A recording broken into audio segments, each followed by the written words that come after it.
Good evening student.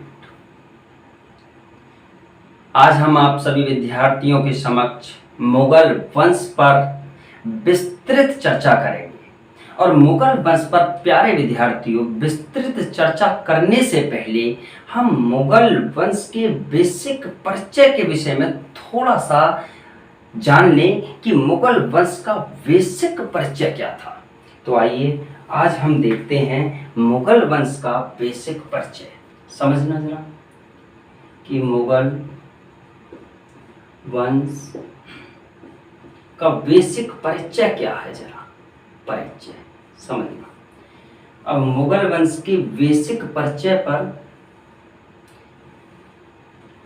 कि मुगल वंश का बेसिक परिचय क्या है, अब जरा हम इसे देखते हैं कि सबसे पहले समझिएगा कि अगर पूछा जाए कि मुगल वंश का संस्थापक कौन है, मुगल वंश का संस्थापक, तो आप करेंगे बाबर कि मुगल वंश का संस्थापक बाबर है। यदि यही प्रश्न यह हो जाए कि मुगल वंश का वास्तविक संस्थापक कौन है, तब आप अकबर करेंगे वास्तविक संस्थापक।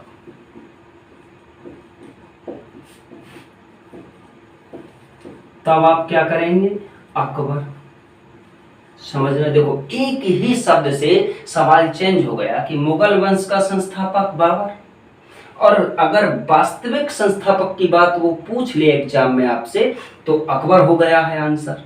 समझना प्यारे विद्यार्थियों, यदि यहाँ हम देखें कि मुगल वंश की मातृभाषा क्या थी, मैं मातृभाषा की बात कर रहा हूँ कि मुगलों की मातृभाषा क्या थी, तब आप करेंगे तुर्की कि मुगलों की मातृभाषा तुर्की थी। यदि यही प्रश्न ये हो जाए कि मुगलों की राजभाषा क्या थी, राजभाषा, तब आप आंसर करेंगे फारसी।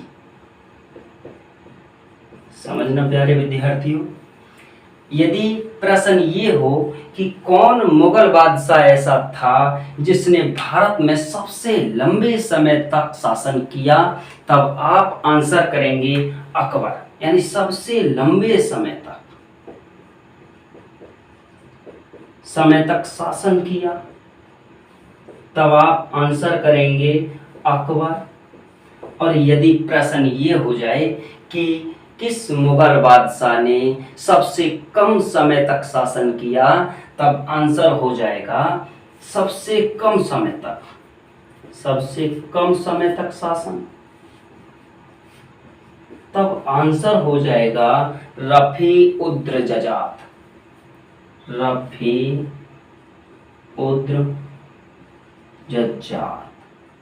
समझना प्यारे विद्यार्थियों, यदि यही प्रश्न ये हो जाए, ये बेसिक परिचय है, यानी मुगल वंश की हम बेसिक परिचय पर चर्चा कर रहे हैं। यदि यही प्रश्न ये हो जाए कि मुगल वंश की जाति क्या थी, है ना, तो जब जाति पूछा जाए मुगलों की जाति क्या थी, तब आप करेंगे तुर्क।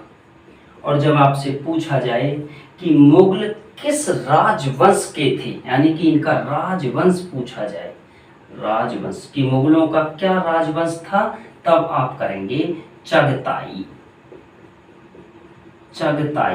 राजवंश।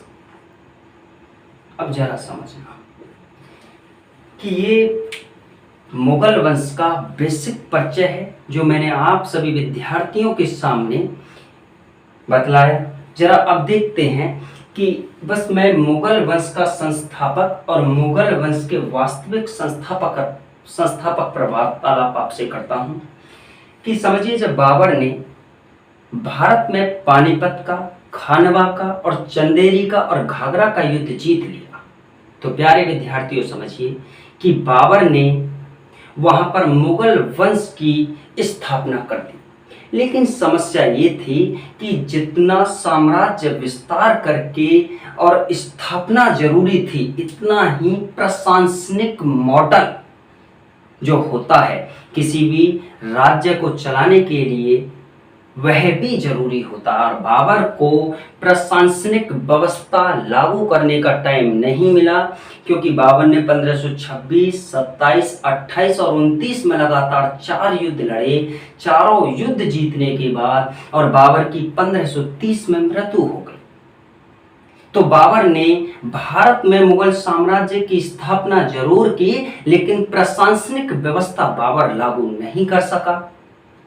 अब प्रश्न यह बनता है कि हुमायूं को मुगल वंश का वास्तविक संस्थापक क्यों नहीं कहा गया। तो प्यारे विद्यार्थियों, ये समझिएगा कि जो हुमायूं थे, हुमायूं ने, क्योंकि 1530 में जब बाबर की डेथ हो जाती है तो 1530 के बाद हुमायूं दिल्ली की गद्दी पर बैठ जाते हैं। और दिल्ली की गद्दी पर बैठने के बाद हुमायूं ने भारत में प्रशासनिक व्यवस्था, यानी अपने पिता द्वारा जीते गए साम्राज्य पे और कुछ प्रदेश जो हुमायूं ने जीते उसमें मुगलों की प्रशासनिक व्यवस्था को भी लागू कर दिया। लेकिन समस्या ये हो गई कि सही 26 जून 1539 को शेरशाह सूरी हुमायूं को चौसा के युद्ध में पराजित कर देता है। और पराजित करने के बाद कन्नौज बिलग्राम, अगले ही वर्ष 1540 में कन्नौज बिलग्राम के युद्ध में हुमायूं को शेरशाह सूरी 15 वर्ष के लिए भारत से खदेड़ देता है। तो मुगलों की जो प्रशासनिक व्यवस्था भारत में लागू हुई, उस प्रशासनिक व्यवस्था को शेरशाह सूरी ने तहस नहस करके और लोदियों की ही प्रशासनिक व्यवस्था को लागू किया और उसमें न्यू परिवर्तन और लागू किए प्रशासनिक व्यवस्था में। समझिएगा। तो प्रश्न अब यह आता है कि जब हुमायूं फिर दोबारा भारत में गद्दी पाया तो हुमायूं यदि प्रशासनिक व्यवस्था लागू करता, उससे पहले हुमायूं लगभग 6 महीने शासन करने के बाद हुमायूं की भी मृत्यु हो जाती है। और मृत्यु होने से प्रशासनिक व्यवस्था हुमायूं भारत में लागू नहीं कर पाया। अब समस्या ये है कि प्रश्न मैं इसलिए चर्चा किया कि वास्तविक संस्थापक जो है, ये प्रश्न कुछ ऐसा होना चाहिए था कि मुगल वंश में प्रशासनिक व्यवस्था का संस्थापक कौन था। तब अकबर होता तो ज्यादा बेहतर था, लेकिन हमारे यहाँ हिस्टोरियंस ने इस बात पर ध्यान नहीं दिया और उन्होंने डायरेक्ट वास्तविक संस्थापक बोल दिया। वास्तविक संस्थापक ये सच है कि बाबर ही हैं, लेकिन वास्तविक संस्थापक में हम अकबर को कभी भी नहीं रख सकते। अकबर को हम रखेंगे किसमें कि मुगल वंश की प्रशासनिक व्यवस्था का संस्थापक सम्राट अकबर को इसलिए कहा जाता है क्योंकि सम्राट अकबर ने 49 वर्ष और कुछ महीने शासन किया और सम्राट अकबर ने मुगलों की प्रशासनिक व्यवस्था की नींव भारत में डाली और नए नए एक्सपेरिमेंट करके नए नए लॉ बना के और मुगलों के नए नए लॉ बना के और इम्प्लीमेंट किए अपने शासन व्यवस्था में। तो समझिए कि प्रश्न यह इस प्रकार से होना चाहिए था कि मुगलों की प्रशासनिक व्यवस्था का संस्थापक किसे कहा जाता है तो अकबर होता, लेकिन हमारे हिस्टोरियंसों ने वास्तविक संस्थापक कर दिया है। ये मिस्टेक है, लेकिन बस ये मैंने आपकी नॉलेज के लिए बताया। आपसे कभी भी पूछे कि मुगलों की मातृभाषा क्या है तो तुर्की, राजभाषा क्या है तो फारसी। अब आइए हम मुगल वंश के संस्थापक बाबर पर अध्ययन करते हैं, बेसिक परिचय पर, कि मुगल वंश का संस्थापक जो बाबर था। जरा देखें मुगल, हम जरा देखें प्रिय विद्यार्थियों कि बाबर का बेसिक परिचय, ठीक है, बाबर का परिचय समझना। अब बाबर के परिचय पर जरा हम चर्चा करते हैं कि बाबर का परिचय क्या था। जरा समझना ये बात कि सबसे पहले जानिएगा कि बाबर के परिचय में हम सबसे पहले जानेंगे कि हम बाबर के जन्म की चर्चा करते हैं कि बाबर का जन्म, समझना, जन्म 14 फरवरी 1483 को फरगना में हुआ। फरगना, समझना, बाबर का जन्म 14 फरवरी 1483 को फरगना में हो रहा है। अब आपसे कभी भी पूछ सकता है कि बाबर की माता कौन थी, तो बाबर की माता का नाम था कुतुलुग निगार खानम। कुतुलुग निगार खानम। और जब आपसे पूछा जाए कि बाबर के पिता कौन थे, तब आप आंसर करेंगे उमर शेख मिर्जा। उमर शेख मिर्जा। समझना कि बाबर की माता कुतुलुग निगार खानम हैं, बाबर के पिता उमर शेख मिर्जा हैं। प्रिय विद्यार्थियों, अब समझना कि बाबर के पिता उमर शेख मिर्जा फरगना रियासत के राजा थे।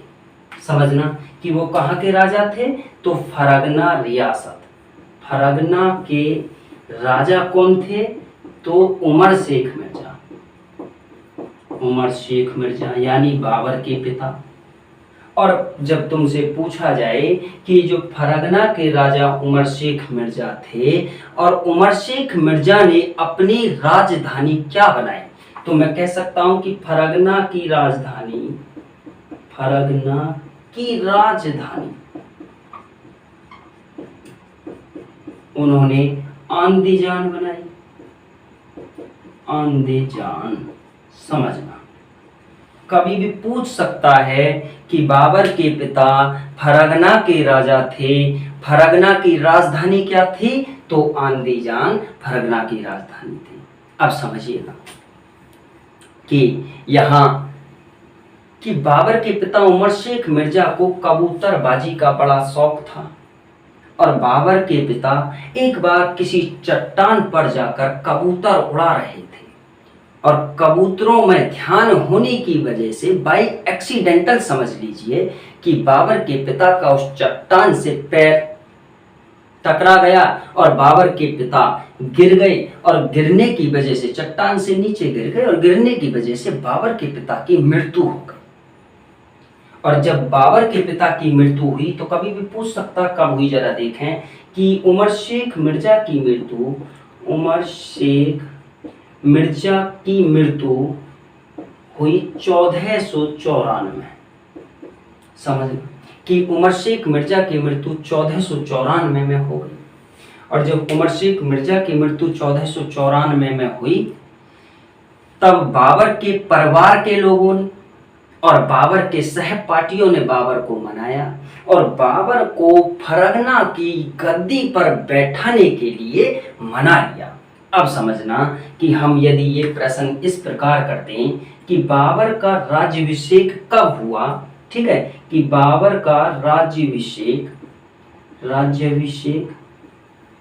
तो आप समझिएगा कि बाबर का राज्याभिषेक 1494 में होगा, क्योंकि 1494 में बाबर के पिता उमर शेख मिर्जा की मृत्यु हो रही है और उसके 3 से 4 दिन बाद बाबर का राज्याभिषेक हो रहा है। कभी कभी प्रश्न यह पूछ लेता है कि बाबर के राज्याभिषेक के समय बाबर की उम्र कितनी थी। समझना कि बाबर की राज्याभिषेक के समय उम्र कितनी थी, उम्र कितनी थी बाबर की, ठीक है। तो बाबर की जो उम्र थी राज्याभिषेक के समय 11 वर्ष 4 माह 8 दिन। समझना बाबर की उम्र। अब बस 2 प्रश्न और जानिए बाबर के विषय में कि हमारे भारत में कुछ सूफी सिलसिले थे, मैं जैसे बताऊं चिश्ती सिलसिला, कादिरी, सत्तारी, फिरदौसी, नक्शबंदी, इस प्रकार के सूफी सिलसिले थे और बाबर इनमें नक्शबंदी सिलसिले का अनुयायी था। किस सिलसिले का अनुयायी था? नक्शबंदी सिलसिले का। कभी भी पूछ सकता है कि बाबर किस सिलसिले का अनुयायी था, तो बाबर नक्शबंदी सिलसिले का अनुयायी था। अनुयायी। और कभी कभी ये भी प्रश्न पूछ लेता है कि इसी नक्शबंदी सिलसिले के जो गुरु थे वो थे उबैदुल्ला अहरार, और यही उबैदुल्ला अहरार बाबर के धार्मिक गुरु भी थे। तो तुमसे कभी भी पूछ सकता है कि बाबर के धार्मिक गुरु कौन थे, तो उबैदुल्ला अहरार, उबैदुल्ला अहरार। समझना कि बाबर के धार्मिक गुरु का नाम क्या था? उबैदुल्ला अहरार। ये बाबर का बेसिक परिचय है सिर्फ, जहां से कभी भी कोई भी प्रश्न आपसे प्रिय विद्यार्थियों पूछा जा सकता है। अब जरा देखते हैं कि जब बाबर का जन्म हुआ, वहीं देखते हैं 14 फरवरी 1483 को जब बाबर का जन्म हुआ, तो बाबर के जन्म के वक्त बाबर के माता पिताओं ने बाबर का नाम क्या रखा। अब जरा देखते हैं कि बाबर का नाम क्या रहेगा। तो जरा देखिएगा कि बाबर का मूल नाम, या इधर ही देख लें कि बाबर का मूल नाम अगर मैं कहूं कि बाबर का मूल नाम क्या था, तो जरा देखते हैं। तुमसे पूछेगा, और ये प्रश्न बार बार पूछा जाता है प्रिय विद्यार्थियों कि बताइए बाबर का मूल नाम क्या था। ठीक है, तो मूल नाम किसका? बाबर का मूल नाम। समझना, तो इसे जहीरुद्दीन कहा जाता था, जहीरुद्दीन मोहम्मद। समझना, और बाबर के विषय में अगर एक बात और पूछ ली जाए कि बाबर की पैतृक उपाधि क्या थी। पैतृक उपाधि जरा समझिए किसे कहा जाता है कि बाबर के माता पिता, बाबर के दादी दादा, उनके भी दादी दादा के समय से कोई ऐसी उपाधि चली आ रही हो जिसका उपयोग सबने किया हो। ठीक है, तो वो पैतृक कही जाती है। और बाबर की पैतृक उपाधि जो थी, बड़ा महत्वपूर्ण प्रश्न है, कभी भी पूछता है कि बाबर की पैतृक उपाधि क्या थी। उपाधि क्या थी? तो प्रिय विद्यार्थियों वो मिर्जा थी, मिर्जा। समझना, अब एक प्रश्न यह बनता है, समझना क्या, कि बाबर को जीवनी लेखकों का राजकुमार कहा जाता है। और आपसे प्रश्न कैसे पूछेगा कभी भी कि किस मुगल बादशाह को जीवनी लेखकों का राजकुमार कहा जाता है। ठीक है, तो बाबर को क्या कहा जाता है? जीवनी लेखकों का राजकुमार। और तुमसे पूछ ले प्रिय विद्यार्थियों कि एक बार और एक अंतिम नाम कि बाबर को जीविका ढूंढने वाला सैनिक भी कहा जाता है। तो तुमसे प्रश्न कैसे पूछेगा? किस मुगल बादशाह को जीविका ढूंढने वाला सैनिक कहा गया? क्या? जीविका ढूंढने वाला सैनिक।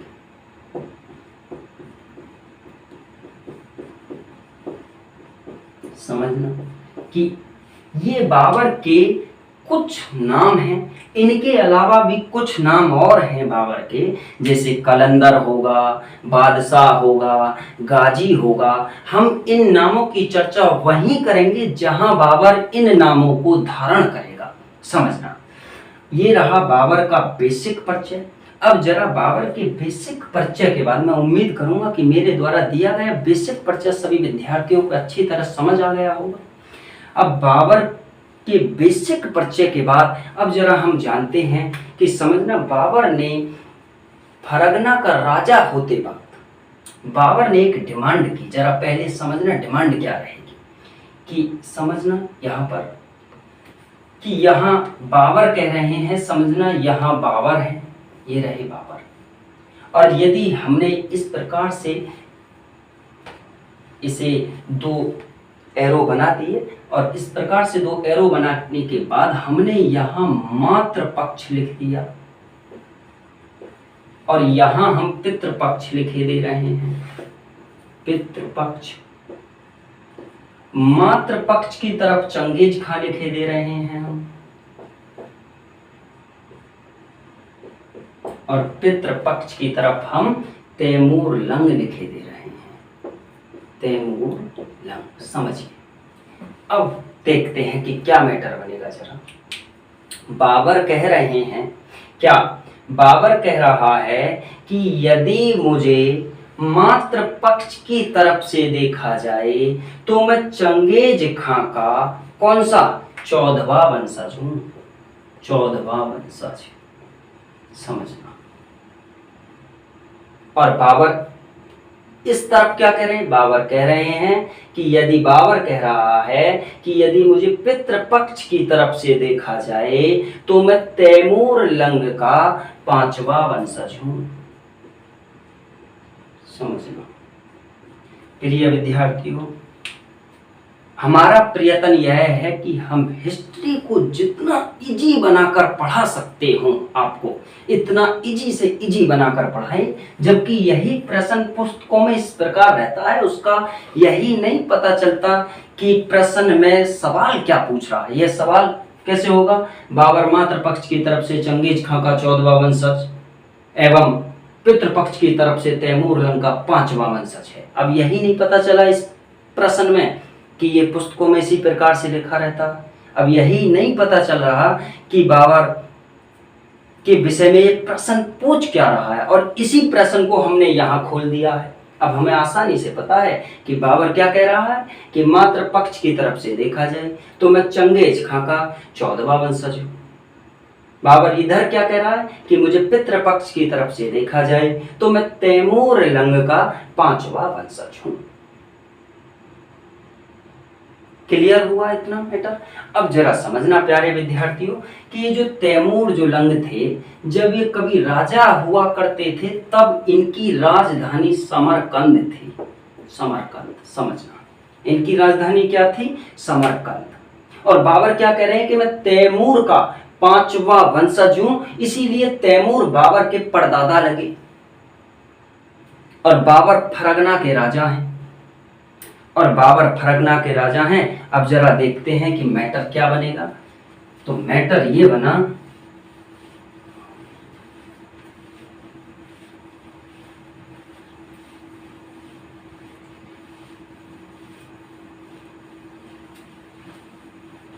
जरा देखें कि मैटर क्या बनेगा प्यारे विद्यार्थियों, कि बाबर कह रहे हैं क्या, समझना। बाबर कह रहे थे कि मैं तैमूर लंग का 5वां वंशज हूं, और बाबर के तैमूर क्या लगे, परबाबा लगे। और बाबर को अगर मैं यहां कहूं कि फरगना लिख दूं मैं यहां, फरगना, और फरगना का राजा कौन है, तो वो मैं बाबर किए दे रहा हूं कि फरगना का राजा बाबर है। इधर मैं लिखे दे रहा हूं समरकंद,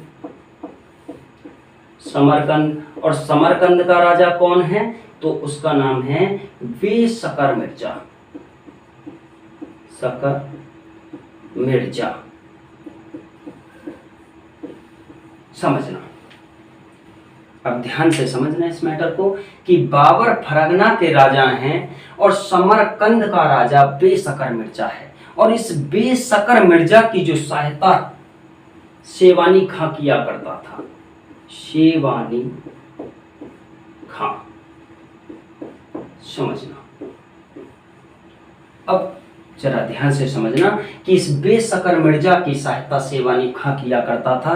बाबर ने बेशकर मिर्जा को एक खत भिजवाया और उस खत में यह मांग की गई कि जो समरकंद आप लिए बैठे हो वह समरकंद मेरे बाबा के बाबा यानी मेरे परदादा का है, इसलिए इस समरकंद पर मेरा अधिकार है। मैं चाहता हूं कि आप मुझे समरकंद वापस कर दें।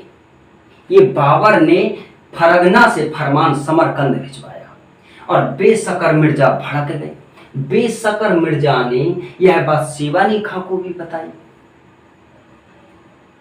अब समझना कि शेवाली खां ने बाबर की गई मांग को ठुकरा दिया और बाबर ने इसीलिए एक फौज तैयार की। और समझना, बाबर ने खुद कहा था कि मैंने 3 से 4 हजार सिपाहियों को तैयार करने के बाद और फरगना से, समझना कि बाबर फरगना से निकला समरकंद की तरफ और समरकंद की तरफ से शेवाली खां निकला यहाँ। समझना, अब ध्यान से समझना कि ये दोनों आके एक स्थान पर रुके, इस स्थान पे, और इस स्थान का नाम था सराय पुल का मैदान। सराय पुल मैदान। और इस मैदान में दोनों की सेनाएं आके रुक गई, यानी इधर से शेवाली खां की सेना यहाँ आके रुक गई और इधर से बाबर की सेना यहाँ आके रुक गई। प्रिय विद्यार्थियों, और बाबर, ये जो इवेंट है, ये जो घटना घटने जा रही है 1502 की है। समझना, और बाबर कह रहा है कि मैंने ऐसा परिणाम सोचा भी नहीं था कि शेवाली खां और मेरे बीच जबरदस्त युद्ध हुआ और मेरे सारे के सारे सैनिक, बाबर कह रहा है कि मेरे सारे के सारे सैनिक शेवाली खां के हाथों मारे गए। बाबर कह रहा है कि मेरे पास लगभग 100 से 200 सैनिक बचे और मैं 100 से 200 सैनिकों को लेके अपनी जान बचाता हुआ और भाग गया। तो समझना कि बाबर तो यहाँ से भाग गए, समझना, जान बचाते हुए। और बाबर क्या कह रहे हैं कि मैं जीतने तो समरकंद निकला था, लेकिन मेरे हाथ से फरगना भी निकल गया। प्यारे विद्यार्थियों, समझना कि बाबर कह रहा है कि मैं जीतने समरकंद गया था, लेकिन मेरे हाथ से फरगना भी निकल गया। और फरगना पर, इसी शेवाली खां ने फरगना पर एक राजा बनाया। फरगना का राजा, उसका नाम था जहांगीर मिर्जा। जहांगीर मिर्जा, फरगना का राजा। और ये जहांगीर मिर्जा बाबर का सगा चाचा था। समझना, और शेवाली खां ने जहांगीर मिर्जा से यह शर्त ली थी कि या तो आप बाबर को जिंदा या बाबर को मुर्दा मेरे सुपर्द करेंगे। और इसी शर्त पर शेवाली खां ने फरगना का राजा जहांगीर मिर्जा को बना दिया। प्रिय विद्यार्थियों, अब जरा देखें कि ये युद्ध पूछा कैसे जाएगा आपसे एग्जाम में। इस प्रश्न ऐसे बनेगा कि सराय पुल का युद्ध, या तो सराय पुल का मैदान या सराय पुल का युद्ध। वो पूछेगा कि सराय पुल का युद्ध किस किस के बीच में हुआ, तो मैंने पूरी डिटेल से बताया, बाबर और शेवाली खां के बीच हुआ। जब वो आपसे पूछे कि सराय पुल का युद्ध कब हुआ, तो मैंने बताया 1502 में हुआ। सराय पुल के युद्ध का परिणाम क्या हुआ, तो मैं आपको बता रहा हूं कि इसमें बाबर बुरी तरह पराजित हो गया। यहाँ तक का मैटर हमारे अच्छी तरह समझ आया। अब जरा देखते हैं कि इसके बाद बाबर के जीवन की और क्या क्या कठिनाइयां रहेंगी जो उसके जीवन में आएंगी। तो जरा देखें,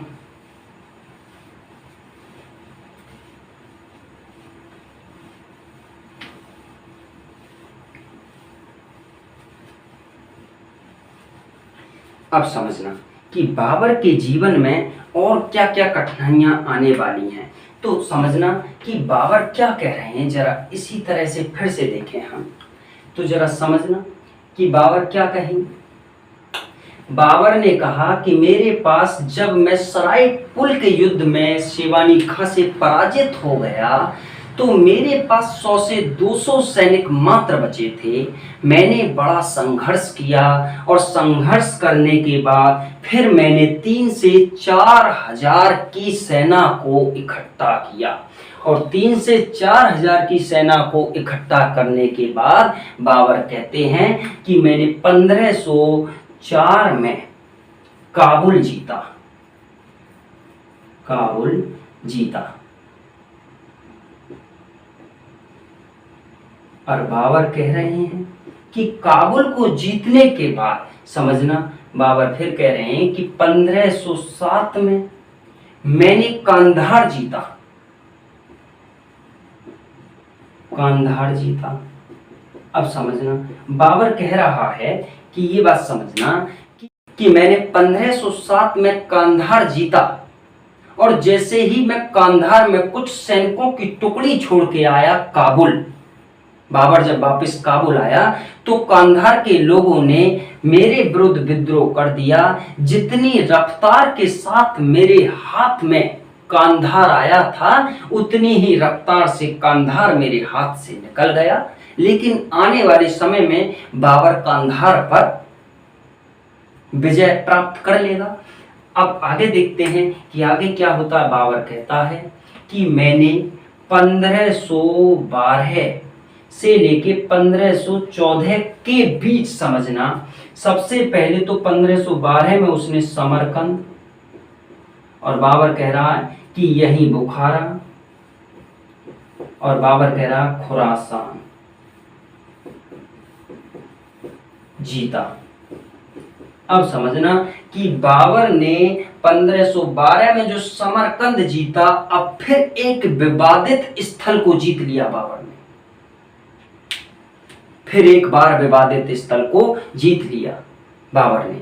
अब जरा देखें कि एक प्रश्न और पहले कि यही बाबर ने राजनीतिक लाभों के लिए पूछ सकता है, राजनीतिक लाभों के लिए सुन्नी से शिया धर्म अपनाया। और ये मैटर कब का था? तो ये मैटर 1512 से 1514 के बीच का मैटर है, जब इन्होंने शिया से सुन्नी धर्म अपनाया। प्रिय विद्यार्थी, एक अंतिम प्रश्न और यहाँ देखें कि बाबर ने ये जो समरकंद अभी जीता है, इसी समरकंद को जीतने का बाबर ने 3 बार प्रयास किया। कितनी बार? 3 बार प्रयास किया समरकंद जीतने का। और 3 बार कब कब किया? एक बार 1497 में, एक बार 1501 में, एक बार 1502 में। तो हम 2 वाला तो डिटेल से पढ़ लिए थे, शेवानी खां वाला, कि सरायपुर के युद्ध में शेवानी खां ने बाबर को पराजित करके भेज दिया। अब बाबर ने इसी विवादित स्थल को फिर जीत लिया। अब जरा फिर देखते हैं कि समरकंद का मैटर क्या बनेगा। यहाँ आते हैं, जरा देखें कि जरा समझना यहाँ कि बाबर काबुल के राजा हैं। समझना, बाबर कहाँ के राजा हैं? काबुल। काबुल का जो राजा है वो है बाबर, समझना। और समरकंद का राजा इस वक्त, समरकंद का जो राजा है इस वक्त अब्दुल्ला खां है। अब्दुल्ला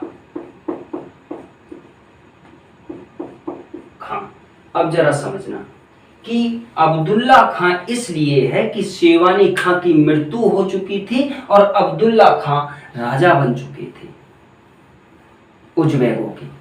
अब जरा समझना कि बाबर ने इसीलिए समरकंद को जीता था 1512 में कि शायद अब समरकंद के लिए अब्दुल्ला खां कोई विवाद नहीं चाहेगा। लेकिन बाबर के अनुमान के फिर ठीक विपरीत एक बार ऐसा ही हुआ कि अब्दुल्ला खां समरकंद की तरफ से बाबर से लड़ने के लिए एक सेना सजा के चल दिया। और जब बाबर को पता चला तो बाबर भी काबुल से एक सेना सजा के चल दिया। जरा देखते हैं कि बाबर काबुल से यहाँ चला, ठीक है, एक सेना सजा के, और अब्दुल्ला खां समरकंद की तरफ से यहाँ चला। और ये जो मैदान है, समझना, इस मैदान का नाम था जहाँ इनका युद्ध होगा, कुल ए मलिक का युद्ध, मलिक। और ये मैटर कब का है? तो प्रिय विद्यार्थियों 1512 का ये मैटर है।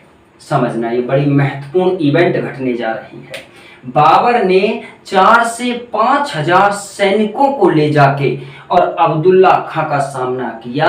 बाबर कह रहा था कि मैंने ऐसा अपने जीवन में कभी भी नहीं सोचा था कि अब्दुल्ला खां से लड़ने के बाद परिणाम इतने भयंकर होंगे। परिणाम क्या थे कि बाबर जो 4 से 5 हजार सेना लेके गया, सारी की सारी सेना अब्दुल्ला खां और अब्दुल्ला खां की सेना द्वारा काट दी गई और बाबर के पास मात्र 10 से 8 सैनिक बचे। बाबर खुद कह रहा है कि मेरे पास 8 से 10 सैनिक बचे और मैं उन 8 से 10 सैनिकों को लेके और युद्ध से भागना स्टार्ट कर दिया। अब समझना, बाबर अगर यहां से भागता तो जरा हम यहां देख लेंगे कि बाबर कह रहा है कि मैंने युद्ध से भागना स्टार्ट कर दिया। और अब जरा देखते हैं कि युद्ध से भाग के बाबर करेंगे क्या। जरा प्रिय विद्यार्थियों, कि बाबर कह रहा है कि मैंने यहां देखें कि बाबर कह रहा है कि मैंने वहां से भागना प्रारंभ किया और मैं एक भागते भागते जब मुझे 3 दिन हो गए तो मैं एक गांव में पहुंचा और उस गांव का नाम था दिखकाट गांव। और बाबर कह रहा था कि मैं इस गांव में जब पहुंचा और मैं मूर्छित होके गिर गया, क्योंकि मैं 3 दिन से निरंतर भाग रहा था और मैं मूर्छित होके गिर गया।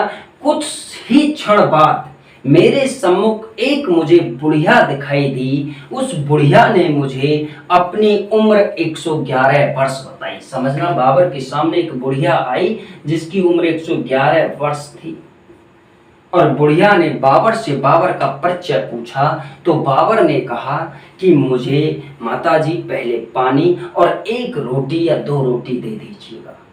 तो बाबर खुद अपनी बायोपिक में लिख रहा है कि मुझे उस बुढ़िया ने 3 दिन पुरानी एक सूखी और अकड़ी हुई रोटी दी और पानी दिया। मैंने उसे खाके और पानी पी के फिर बुढ़िया को अपना परिचय दिया। और परिचय क्या दिया?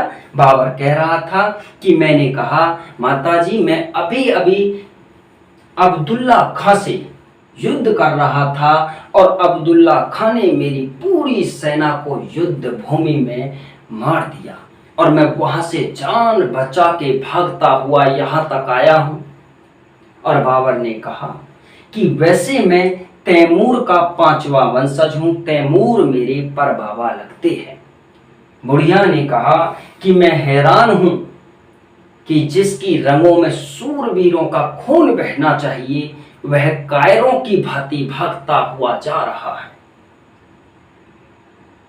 तू तैमूर की बात करता है कि तैमूर मेरे परबाबा थे, वही तैमूर जिसने पूरे भारत को जीत लिया था और तू कायरों की भांति जान बचा के भाग रहा है। समझिए जरा प्रिय विद्यार्थियों कि बाबर के लिए ये बुढ़िया द्वारा एक पॉजिटिव एनर्जी समझिएगा इसे। बाबर ने उस बुढ़िया से कहा कि क्या तैमूर के विषय में जानती हो? तब बुढ़िया ने कहा कि हाँ, मैंने तैमूर के विषय में बहुत कहानियां सुनी हैं। तो बाबर ने तैमूर की कहानी बुढ़िया से सुनी और बुढ़िया ने बाबर को तैमूर की भारत विजय के विषय में कहानी सुनाई। बाबर ने कहा कि ये भारत कहाँ पड़ता है? बुढ़िया ने कहा कि आपके ठीक पूर्व की दिशा में भारत है। बाबर कहता है कि आज मुझे पहली बार भारत की जानकारी इस दिखकाट नामक गांव में इस बुढ़िया द्वारा प्राप्त हुई। समझना कितना महत्वपूर्ण प्रश्न हो गया। क्या पूछ रहा था, क्या प्रश्न बना वो? कि बाबर कह रहा है कि मुझे भारत के विषय में पहली बार जानकारी दिखकाट नामक गांव में इस बुढ़िया द्वारा प्राप्त हुई। प्रश्न हो गया ये। और एक प्रश्न क्या बनेगा प्रिय विद्यार्थियों कि कुल ए मलिक का युद्ध किस किस के बीच में हुआ?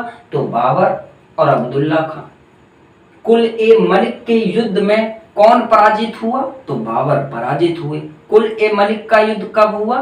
तो 1512 में हुआ। अब जरा कुछ बाबर की विशेषता और जानते हैं, फिर देखते हैं। जरा देखिए कि कुछ विशेषता और क्या रहेंगी बाबर की, जरा समझना। बाबर कहते हैं कि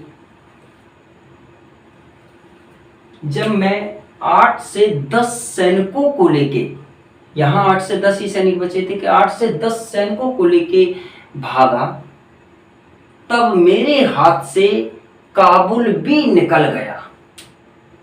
और बाबर ने कहा कि फिर मेरे सामने एक चुनौती आ गई कि मुझे फिर सेना का संगठन करना था, एक नई सेना, और संगठन करके फिर काबुल और कांधार को जीतना था।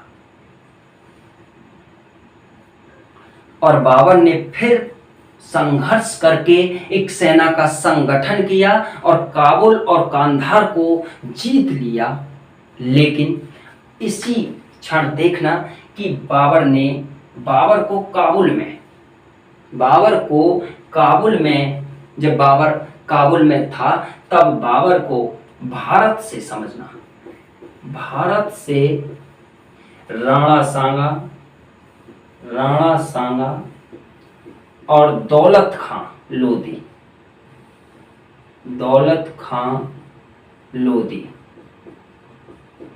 राणा सांगा और दौलत खां लोधी ने न्योता दिया।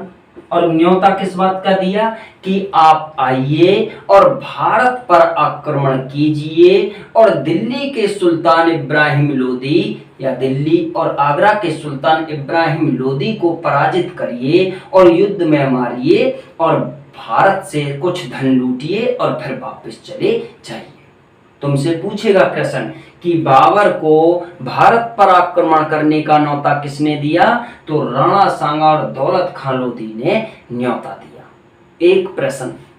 दूसरा प्रश्न समझना, बाबर कह रहा है कि मेरे ये विपत्ति के समय था और मैंने जब इन्होंने अपने दूत के माध्यम से मुझे भारत पर आक्रमण करने का न्योता दिया तो मेरी आंखों ने इन लोगों में मित्र देखना प्रारंभ कर दिया। अब बाबर कह रहा है कि मैंने कुछ समय बाद इब्राहिम लोदी के पास, समझना इब्राहिम, क्योंकि उस समय दिल्ली के राजा कौन थे, इब्राहिम लोदी थे। लोदी वंश के अंतिम सुल्तान इब्राहिम लोदी थे। इब्राहिम लोदी के पास बाबर कह रहा, मैंने मुल्ला मुर्शी को दूत बनाकर भेजा। और क्या भेजा दूत से? बाबर ने कहा यह था कि आप इब्राहिम लोदी से कहिएगा कि तैमूर लंग ने जो 1398 में भारत को जीता था, जितने साम्राज्य को जीता था उतना साम्राज्य आप मुझे दे दीजिए तो हम दोनों के राजनीतिक संबंध बड़े बेहतर रहेंगे। और ये इब्राहिम लोदी बाबर के इस प्रपोजल को कभी भी एक्सेप्ट नहीं करता। और ऐसा ही हुआ कि बाबर के इस प्रपोजल को इब्राहिम लोदी ने कभी भी एक्सेप्ट नहीं किया। और क्या देखते हैं जरा कि इब्राहिम लोदी के पास, तुमसे पूछेगा कि इब्राहिम लोदी के पास बाबर ने किसको दूत बनाकर भेजा, तो मुल्ला मुर्शी को। अगला प्रश्न बाबर कह रहा है कि मैंने फिर भारत पर 5 बार आक्रमण किए। कितने आक्रमण? 5 बार भारत पर आक्रमण किए। हम ये आक्रमण तो बिल्कुल डिटेल से पढ़ेंगे प्रिय विद्यार्थियों। आक्रमण किए। अब जरा समझना, बाबर कह रहा है कि जब मैं भारत पर 5 आक्रमणों को कर रहा था तब मैंने देखा कि भारत में 2 हिंदू राजा थे जो उस समय सबसे ज्यादा शक्तिशाली थे। एक बात समझना। और 5 मुस्लिम शक्तियां थी जो उस समय सबसे ज्यादा शक्तिशाली थे। तुमसे कभी भी प्रश्न पूछ सकता है कि बाबर ने किन 2 हिंदू राजाओं का वर्णन किया, तो जरा समझना कि 2 हिंदू राजा थे जो सबसे ज्यादा शक्तिशाली थे। ठीक है, हिंदू राजा तो एक तो थे, समझना, मेवाड़ के राणा सांगा। मेवाड़, जिन्होंने न्योता दिया था, मेवाड़ के कौन थे? राणा सांगा। और दूसरे थे, समझना, दक्षिण भारत के है ना, दक्षिण भारत के विजयनगर साम्राज्य के, विजयनगर जो साम्राज्य था उसके कृष्णदेव राय, समझना प्यारे विद्यार्थियों, कि बाबर ने कहा कि जब मैं भारत पर आक्रमण कर रहा था तो भारत पर 2 हिंदू राजा थे जो उस समय सबसे ज्यादा शक्तिशाली थे, यह बाबर ने कहा, और 5 मुस्लिम शक्तियां थीं जो शक्तिशाली थीं, जो भारत पर राज करती थी। और 5 मुस्लिम कौन थे, तो जरा देखें कि 5 मुस्लिम थे। 5 मुस्लिम, अब 5 मुस्लिम कौन कौन थे, तो बाबर कह रहा है एक तो दिल्ली थी, दिल्ली पर इब्राहिम लोदी थे, एक गुजरात था जहां पर बहादुर शाह था, एक मालवा था, एक बहमनी था, और एक था बंगाल। समझना कि ये 5 थे जो मुस्लिम राजा यहां पर राज करते थे और शक्तिशाली थे। समझना, बाबर ने 5 मुसलमान शक्तियों का और 2 हिंदू राजाओं का वर्णन अपनी बायोपिक में किया है। ध्यान से ये भी देख लेना, ठीक है। अब समझिएगा कि इसके बाद हम बाबर ने जो ये 5 बार भारत पर आक्रमण किए, हम इन आक्रमणों को जरा डिटेल से देखते हैं कि बाबर ने ये 5 आक्रमण कब कब किए और उनकी विशेषताएं क्या हैं। तो आइए जरा अब हम देखते हैं कि 5 आक्रमणों को, कि इनकी विशेषता क्या है और ये कब कब आक्रमण बाबर ने किए। प्रिय विद्यार्थियों, मैं उम्मीद करूं कि मेरे द्वारा पढ़ाया हुआ अब शायद आपको बेहतर समझ आ रहा हो। क्या मैं यह उम्मीद करूं? जरा समझना कि मैंने बताया कि भारत पर बाबर ने 5 आक्रमण किए, ठीक है। तो देखते हैं कि 5 आक्रमण थे क्या। जरा समझना कि अगर सबसे पहले देखा जाए तो बाबर ने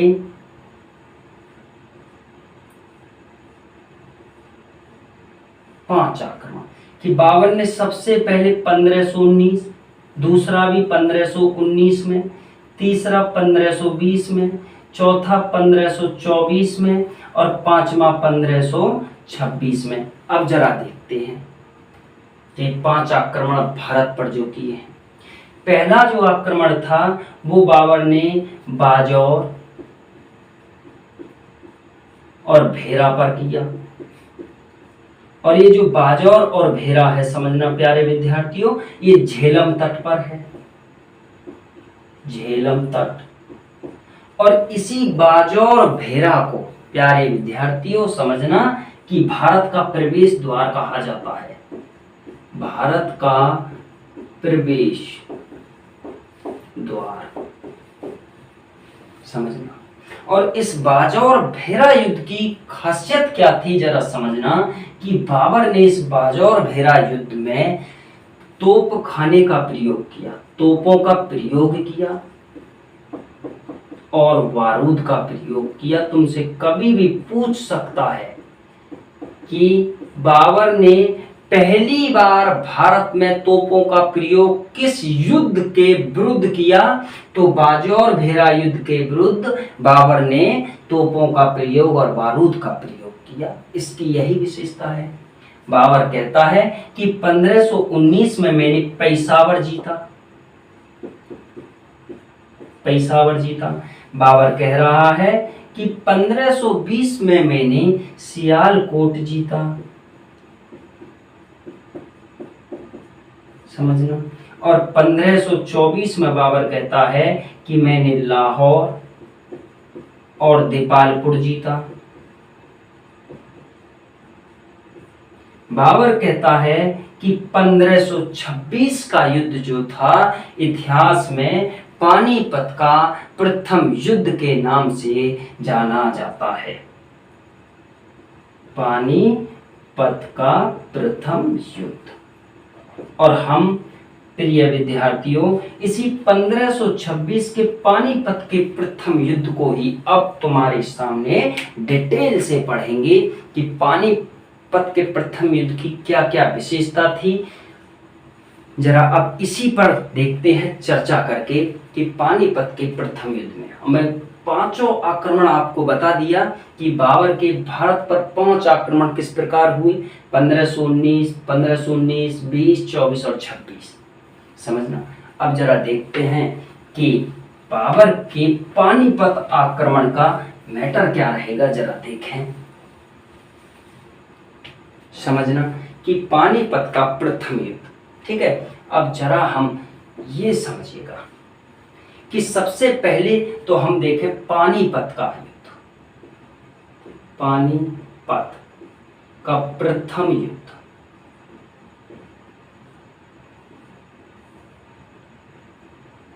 ठीक है, जरा समझना। और ये हो कब रहा है, तो 21 अप्रैल 1526। इतना मैटर समझिए कि पानीपत का प्रथम युद्ध कब हो रहा है, तो 21 अप्रैल 1526। अब जरा समझना कि किसके बीच हो रहा है। तो अगर मैं बात करूं दिल्ली, तो दिल्ली के इब्राहिम लोदी हैं, हिमलोदी। और समझना प्रिय विद्यार्थियों कि पहले बात समझना, फिर मैं लिखता हूं कि इब्राहिम लोदी का सहयोग पानीपत के प्रथम युद्ध में ग्वालियर के राजा विक्रमजीत ने किया था। तो कभी भी पूछ लेता है ना, तो यहां हम यदि ग्वालियर और कर दें, ग्वालियर, और ग्वालियर के कौन हैं, विक्रमजीत।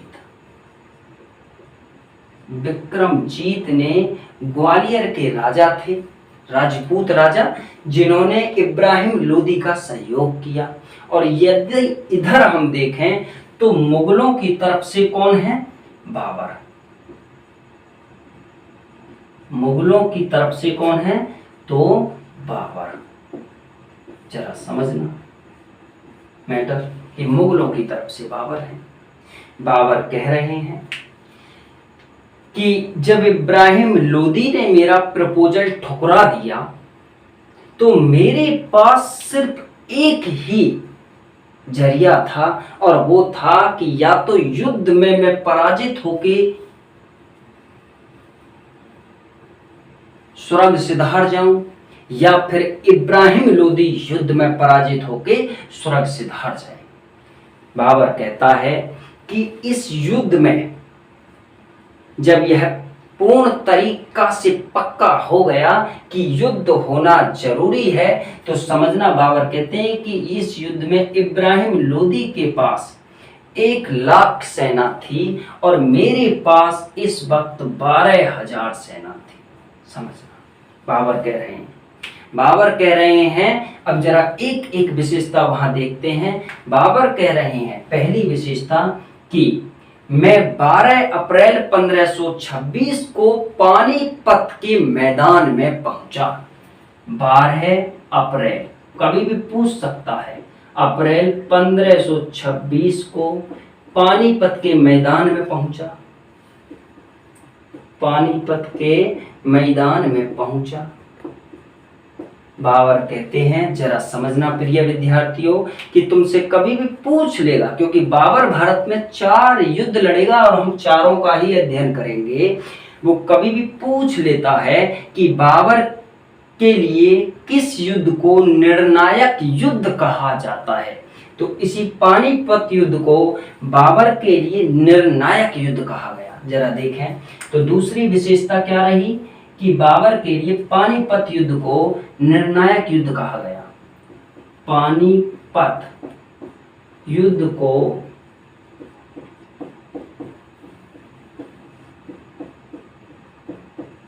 निर्णायक कहा गया। समझना।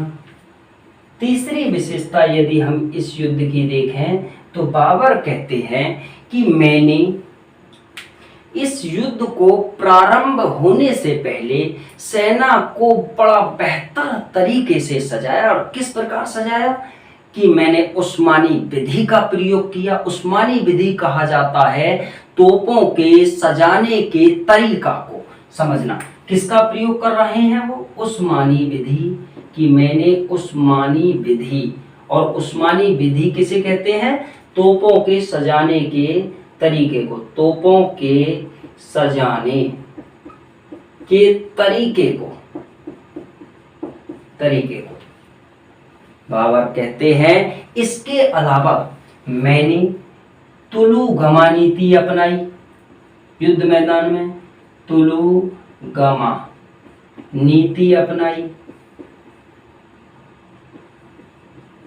बाबर कहते हैं, अब जरा समझिए प्रिय विद्यार्थियों, कि जो तोप चलाने के लिए मैंने, तोपों को चलाने के लिए मैंने किसको नियुक्त किया?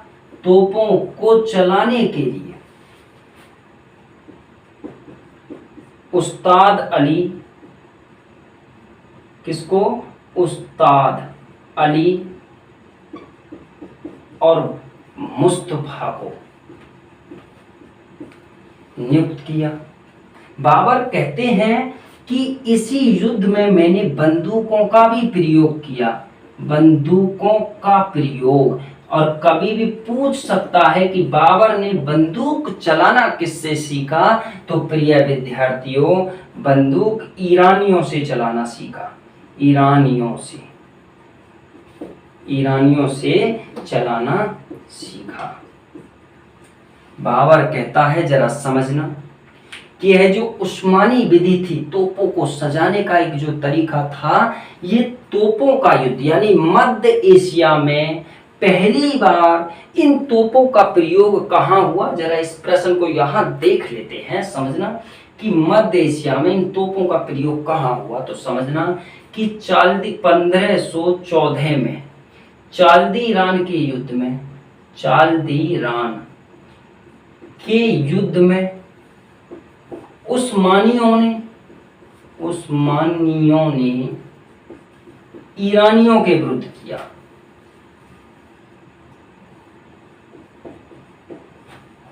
ईरानियों के विरुद्ध किया। अब बाबर समझना, ये कभी बड़ा महत्वपूर्ण प्रश्न है भाई, कि पहली बार मध्य एशिया में तोपों का प्रयोग कहाँ हुआ?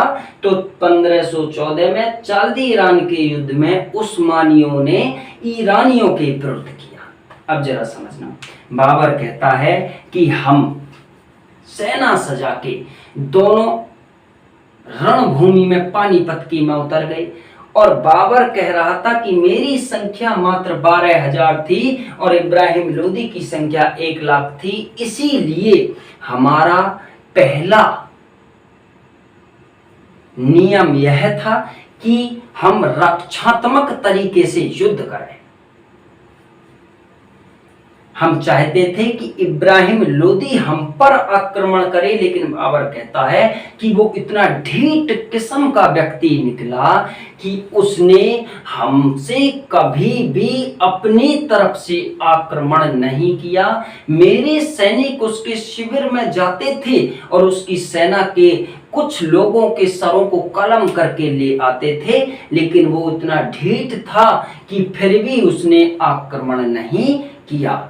बाबर कहता है कि हार कर मुझे ही इब्राहिम लोदी पर आक्रमण करना पड़ा, और इब्राहिम लोदी की जो सेना थी हमारी तोपों के सामने, हमारी बंदूकों के सामने और हमारी घुड़सवार फौज के सामने बिल्कुल भी नहीं रुक पाई और उसके हौसले पस्त हो गए। बाबर कहता है, क्या समझना, कि हमारे किसी आम सैनिक ने ही इब्राहिम लोदी का सर धड़ से अलग कर दिया। बाबर कह रहा था कि मेरा ऐसा अनुमान था कि इब्राहिम लोदी किसी तीर से घायल हो गया होगा और वह अपने हाथी से गिर गया था, और आम सेना ने उसे आम सैनिक समझ के उसका सर धड़ से अलग कर दिया। जब बाबर ने कहा कि जब हमने इब्राहिम लोदी के हाथी की तरफ देखा और हाथी खाली था, तो हम दो ही बात सोच रहे थे कि या तो इब्राहिम लोदी रणभूमि छोड़ के भाग गया है, या इब्राहिम लोदी युद्ध में मारा गया है। और जब इब्राहिम लोदी के हाथी की तरफ इब्राहिम लोदी की आम सेना ने देखा, समझना कि सेना रणभूमि छोड़ के भाग गई। बाबर कह रहा है, और मैंने अपने कुछ सैनिकों को आदेश दिया।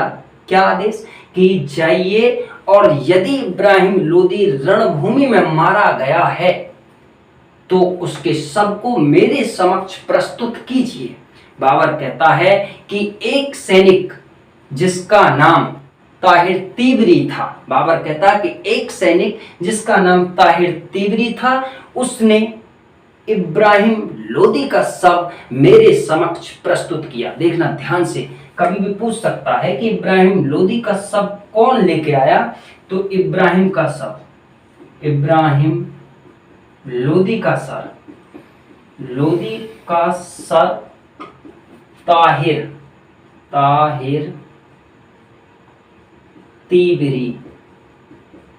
तीबरी को मिला, समझना। और प्रश्न, माय डियर स्टूडेंट, प्रश्न ये भी बनेगा यहाँ पर कि इब्राहिम लोदी एकमात्र मध्यकालीन भारत का सुल्तान था जो रणभूमि में वीर गति को प्राप्त हुआ था। मैंने लिखा नहीं है, बोल दिया है, समझना। और समझना इसी के साथ साथ कि इब्राहिम लोदी का मित्र विक्रमजीत भी इस युद्ध में मारा गया। कौन? इब्राहिम लोदी के साथ इब्राहिम लोदी का मित्र विक्रमजीत भी इस युद्ध में मारा गया। बाबर कहता है कि युद्ध में जब हमें विजय मिल चुकी थी, तब मैंने खुशी खुशी सबसे पहले दिल्ली में निजामुद्दीन औलिया की दरगाह के दर्शन किए। और निजामुद्दीन औलिया की दरगाह के दर्शन करने के बाद मैंने बख्तियार काकी की दरगाह के दर्शन किए। और बाबर कहता है कि मैंने दिल्ली और आगरा की सेना से राजकोष हड़पने का आदेश दिया कि जो दिल्ली और आगरा में इब्राहिम लोदी का राजकोष था, जहां धन एकत्रित था, उस धन को हड़प लिया जाए। और उसमें से कुछ धन निकाल के मैंने कुछ सैनिकों को दिया और उनसे मैंने कहा कि आप यहां से काबुल जाइए।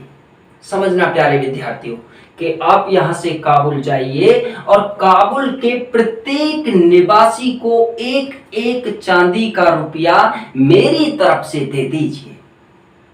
जब बाबर ने एक एक चांदी का रुपया काबुल निवासियों को बांटा, तो समझना काबुल के निवासियों ने बाबर को कलंदर कहा।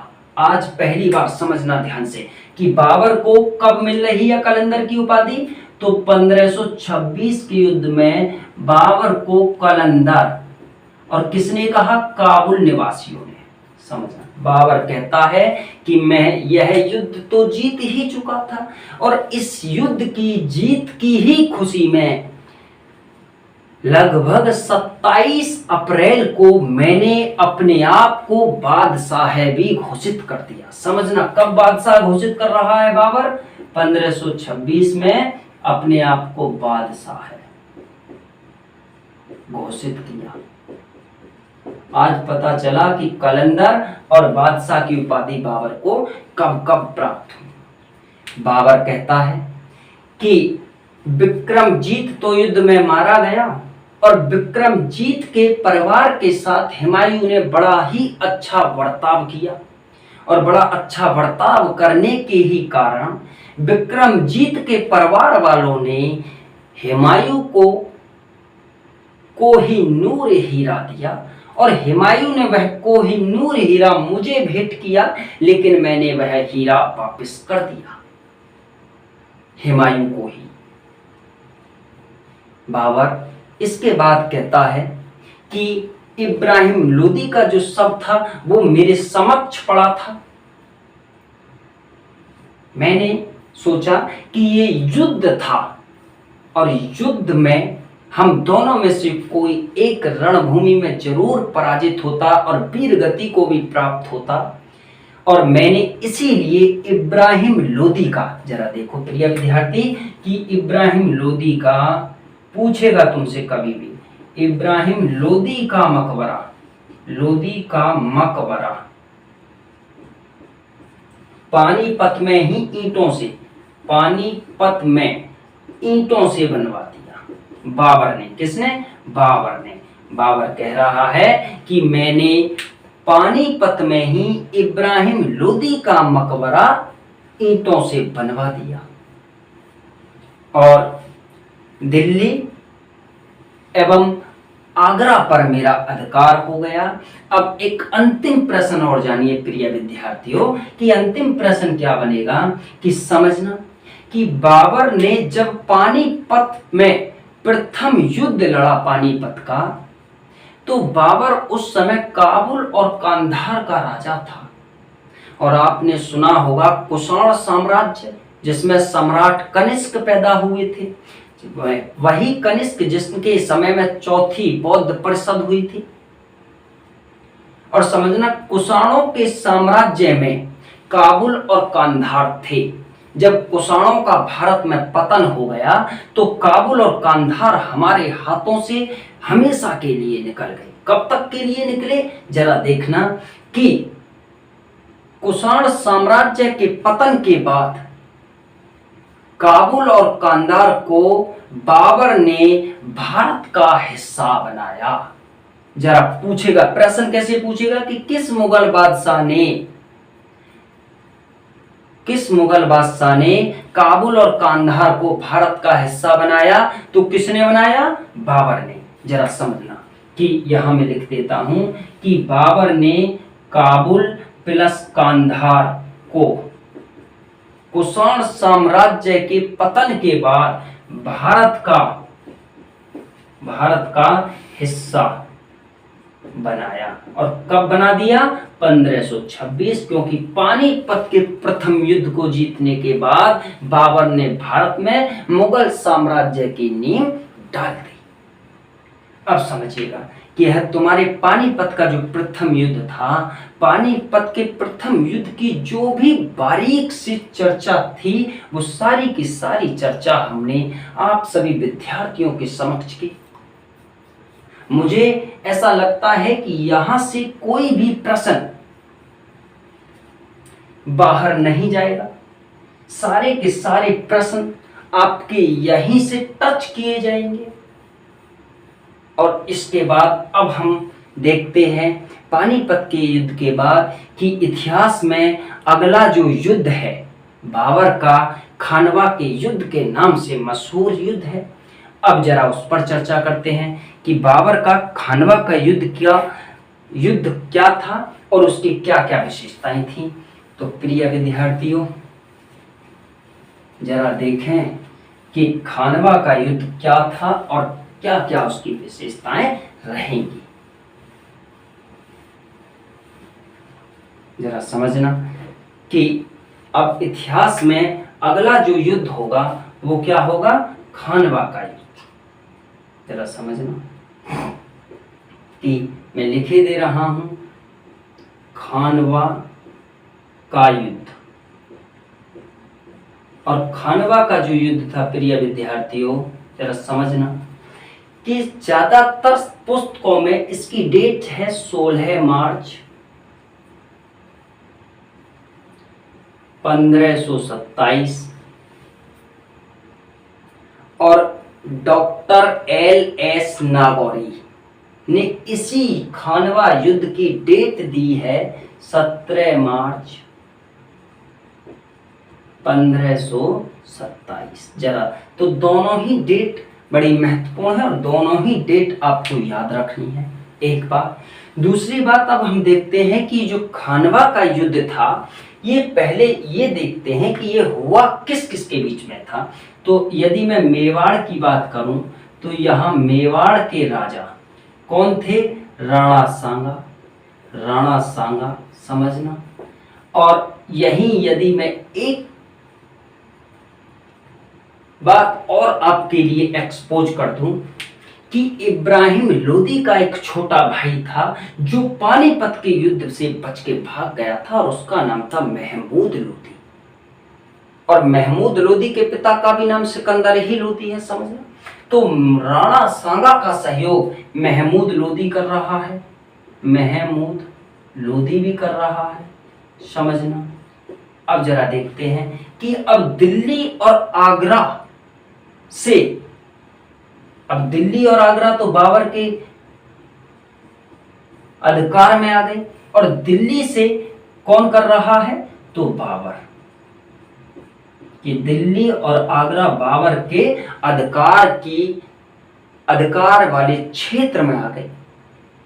अब जरा देखते हैं कि खानवा का युद्ध राणा सांगा और महमूद लोदी और दिल्ली की तरफ से इसका नेतृत्व बाबर करेंगे। तो पहले इसे जान लें कि आखिर खानवा का युद्ध हो क्यों रहा था। समझना प्रिय विद्यार्थियों कि राणा सांगा ने जब भारत पर बाबर को आक्रमण करने का न्योता दिया तो राणा सांगा ने यह सोचा था कि जैसे बाबर के परबाबा कवि तैमूर लंग भारत पर आक्रमण करके और यहाँ से धन संपत्ति लेके और समरकंद लौट गए थे, इसी तरह बाबर भी भारत में आएगा, इब्राहिम लोदी को मारेगा और यहाँ से कुछ धन संपत्ति लेके काबुल चला जाएगा। लेकिन ठीक इसके विपरीत बाबर क्या सोच रहा था। बाबर सोच रहा था यह कि मैं मध्य एशिया की राजनीति में बार बार असफल हो गया हूं, और बाबर ने मध्य एशिया की राजनीति से अपना ध्यान हटाकर कहां कर दिया था, वो कर दिया था भारत की राजनीति में। और बाबर कभी यह चाहता ही नहीं था कि मैं भारत को लूट के और यहां से भाग जाऊं। बाबर तो बस यह चाहता था कि मैं भारत में आके युद्ध करूं और युद्ध भी जीतूं और भारत में ही साम्राज्य स्थापित करूं। बाबर चाहता तो ये था, लेकिन राणा सांगा कुछ और ही समझ रहे थे। अब जरा देखते हैं कि इसी खानवा युद्ध को सबसे पहले ये समझिए कि बाबर ने जेहाद की संज्ञा दी। जेहाद, और जेहाद किसे कहा जाता है, जेहाद माने होता है धर्म युद्ध। धर्म युद्ध, और धर्म युद्ध किसे कहते हैं जरा समझिएगा कि बाबर ने एक्चुअल इसे जेहाद क्यों कहा, पहले तो मैं ये एक्सप्लेन कर दूं कि बाबर कहता है कि राणा सांगा की जो सेना थी वो थी 2 लाख। समझना प्रिय विद्यार्थियों, और बाबर कह रहा है कि मेरी सारी जो सेना थी वो मात्र थी 25,000। और बाबर कह रहा था कि जब हम दिल्ली और आगरा जीत गए तो कुछ आम मुसलमान जो थे उन्होंने युद्ध में भाग नहीं लिया था, और मैंने वह युद्ध में भाग ले ली, इसीलिए मैंने इसे जिहाद से जोड़ दिया कि भाइयों यह एक धर्म युद्ध है किसी काफिर के विरुद्ध। और धर्म युद्ध क्या है कि पैगंबर मोहम्मद साहब के धर्म का प्रचार और उनके साम्राज्य का विस्तार में लड़ा गया प्रत्येक युद्ध धर्म युद्ध कहा जाता है। और बाबर ने इसी खानवा युद्ध में अपने आप को गाजी भी कहा। समझना भाई, बाप पूछेगा तुमसे कि किस युद्ध में बाबर ने गाजी की उपाधि धारण की, और गाजी का अर्थ होता प्रिय विद्यार्थियों विधर्मियों का कत्ल करना। विधर्मियों का कत्ल करना, जरा समझना। अब बाबर कह रहा था क्या, समझना कि राणा सांगा की 2 लाख सेना थी और मेरी सेना मात्र 25,000 थी। बाबर कह रहा था कि जब हम खानवा के मैदान में राणा सांगा और हम जब आमने सामने हुए और जब मैंने राणा सांगा की सेना का ऑब्जर्वेशन किया, सर्वेक्षण किया, तो मैं भी हैरान हो गया था। और हैरान होना भी स्वाभाविक था। क्यों? क्योंकि बाबर कह रहा था कि अभी जो मैं पानीपत का युद्ध जीता था, मैं एक ऐसे सुल्तान से वह युद्ध जीता था जो अनुभवहीन सुल्तान था, जो बिल्कुल आलसी किस्म का सुल्तान था, जिसने कभी सेना पर कोई रुपया खर्च नहीं किया था, सबसे ज्यादा वह लालची था। मैं ऐसे सुल्तान के विरुद्ध युद्ध जीता था और अब की बार जो मेरा सामना होने जा रहा था, तो समझना, तो बाबर क्या कह रहा है कि राणा सांगा 18 युद्धों का विजेता था, 18 युद्धों का विजेता था, 99 लड़ाइयों का विजेता था। और बाबर कह रहा है कि उसके शरीर पर 80 घाव थे। और फिर बाबर कह रहा है कि उसके एक आंख नहीं थी और उसके एक हाथ नहीं था। एक आंख और एक हाथ राणा सांगा के नहीं था, उसकी इतनी विशेषताएं थी। वो 18 युद्धों का विजेता था। बाबर कह रहा है मैं मात्र एक युद्ध का विजेता था और वो भी किसी अनुभवहीन सुल्तान के विरुद्ध। राणा सांगा की ये विशेषताएं और राजपूतों के शौर्य की कहानी अच्छे अच्छे के हाथ से तलवार जमीन पर गिरा देती हैं। और बाबर ने इसीलिए सबसे पहले जरा देखें एक विशेषता कि बाबर ने इसीलिए सबसे पहले काबुल निवासी या काबुल के रहने वाले ज्योतिष के बड़े विद्वान मोहम्मद शरीफ को बुलाया। ज्योतिष के विद्वान थे, ज्योतिष के विद्वान मोहम्मद शरीफ को बुलाया और मोहम्मद शरीफ को बुला के बाबर ने उससे पूछा, मोहम्मद शरीफ से, कि आप अपने ज्योतिष के अनुसार मुझे बताइए कि खानवा के युद्ध का परिणाम क्या रहेगा। अब समझना, मोहम्मद शरीफ ने भी जब इतनी विशेषताएं राणा सांगा की देखी तो उसने भी राणा सांगा की जीत की घोषणा कर दी और बाबर से बोला कि आप काबुल वापस चले जाइए वरना युद्ध में मृत्यु निश्चित है। और जैसे ही उसने ऐसा कहा, बाबर ने तुरंत ही मोहम्मद शरीफ को गिरफ्तार करने का आदेश दे दिया। और जिस सेना ने मोहम्मद शरीफ को गिरफ्तार किया, बाबर ने उससे कहा कि सुनिए, यदि मैं युद्ध जीत जाऊं तो इसका सर धड़ से अलग करके थाली में पेश करके मेरे सामने प्रस्तुत किया जाए, और यदि मैं युद्ध ना जीतूं और वीरगति को प्राप्त हो जाऊं तो मोहम्मद शरीफ को छोड़ दिया जाए। समझना, बाबर ने मोहम्मद शरीफ को इसलिए बुलाया था, बाबर कहता है कि मैं पहले राणा सांगा के विरुद्ध यह युद्ध मस्तिष्क में जीतना चाहता था। किसमें? मस्तिष्क में जीतना चाहता था। मैं चाहता था कि यदि यह युद्ध मैं मस्तिष्क में जीत गया तो जमीन पर आसानी से जीत जाऊंगा, लेकिन ठीक इसके विपरीत मोहम्मद शरीफ ने मेरे साहस को डाउन करने के लिए हमारे हारने की घोषणा कर दी। बाबर कहता है मैंने बड़ी बेहतर तरीका से, उसी तरीका से जिस तरीके से मैंने पानीपत के युद्ध में सेना को सजाया था, उसी तरीके से मैंने खानवा के युद्ध में सेना को सजाया। और मैंने एक जोशीला भाषण भी तैयार किया, क्योंकि मेरी सेना ने राणा सांगा की सेना को देखते ही हार मान ली थी। और मैंने जोशीला भाषण ये सजाया कि प्रत्येक व्यक्ति को जब एक बार लक्ष्य साध लेना चाहिए तो तब तक उस पर कार्य करता रहना चाहिए जब तक कि वह लक्ष्य प्राप्त ना कर ले। मैं कुरान की सौगंध खा के कहता हूं कि मैं कभी शराब नहीं पीऊंगा, अपने लोगों से कभी भी तमगा नामक कर नहीं लूंगा।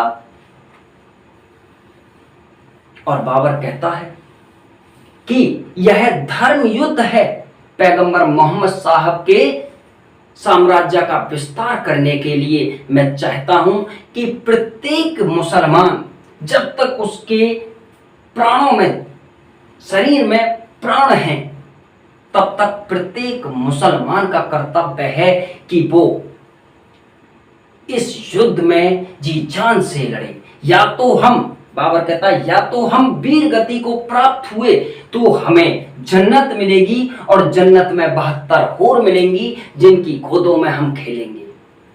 और बाबर कहता है यदि हम इस युद्ध को जीत गए तो जमीन पर ही हमें जन्नत नजर आ जाएगी जिसका हम जीवन भर उपयोग करेंगे।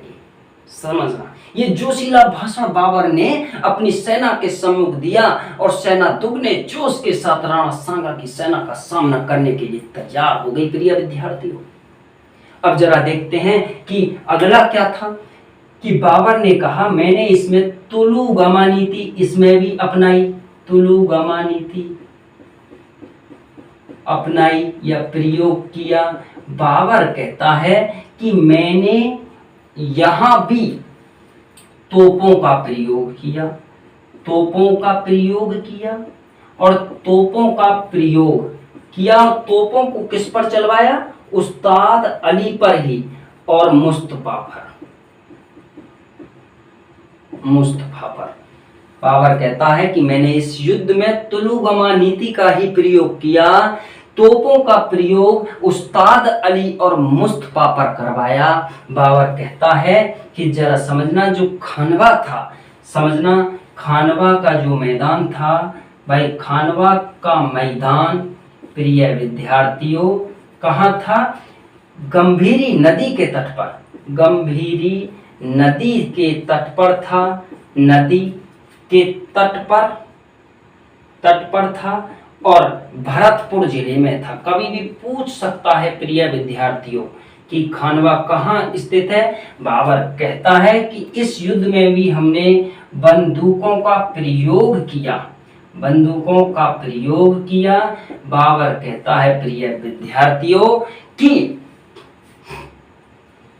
इस युद्ध में राणा सांगा किसी प्रकार घायल हो गए थे और घायल के साथ साथ मूर्छित भी हो गए थे। बाबर कह रहा है, समझना, घायल हो गए थे और मूर्छित भी हो गए थे राणा सांगा।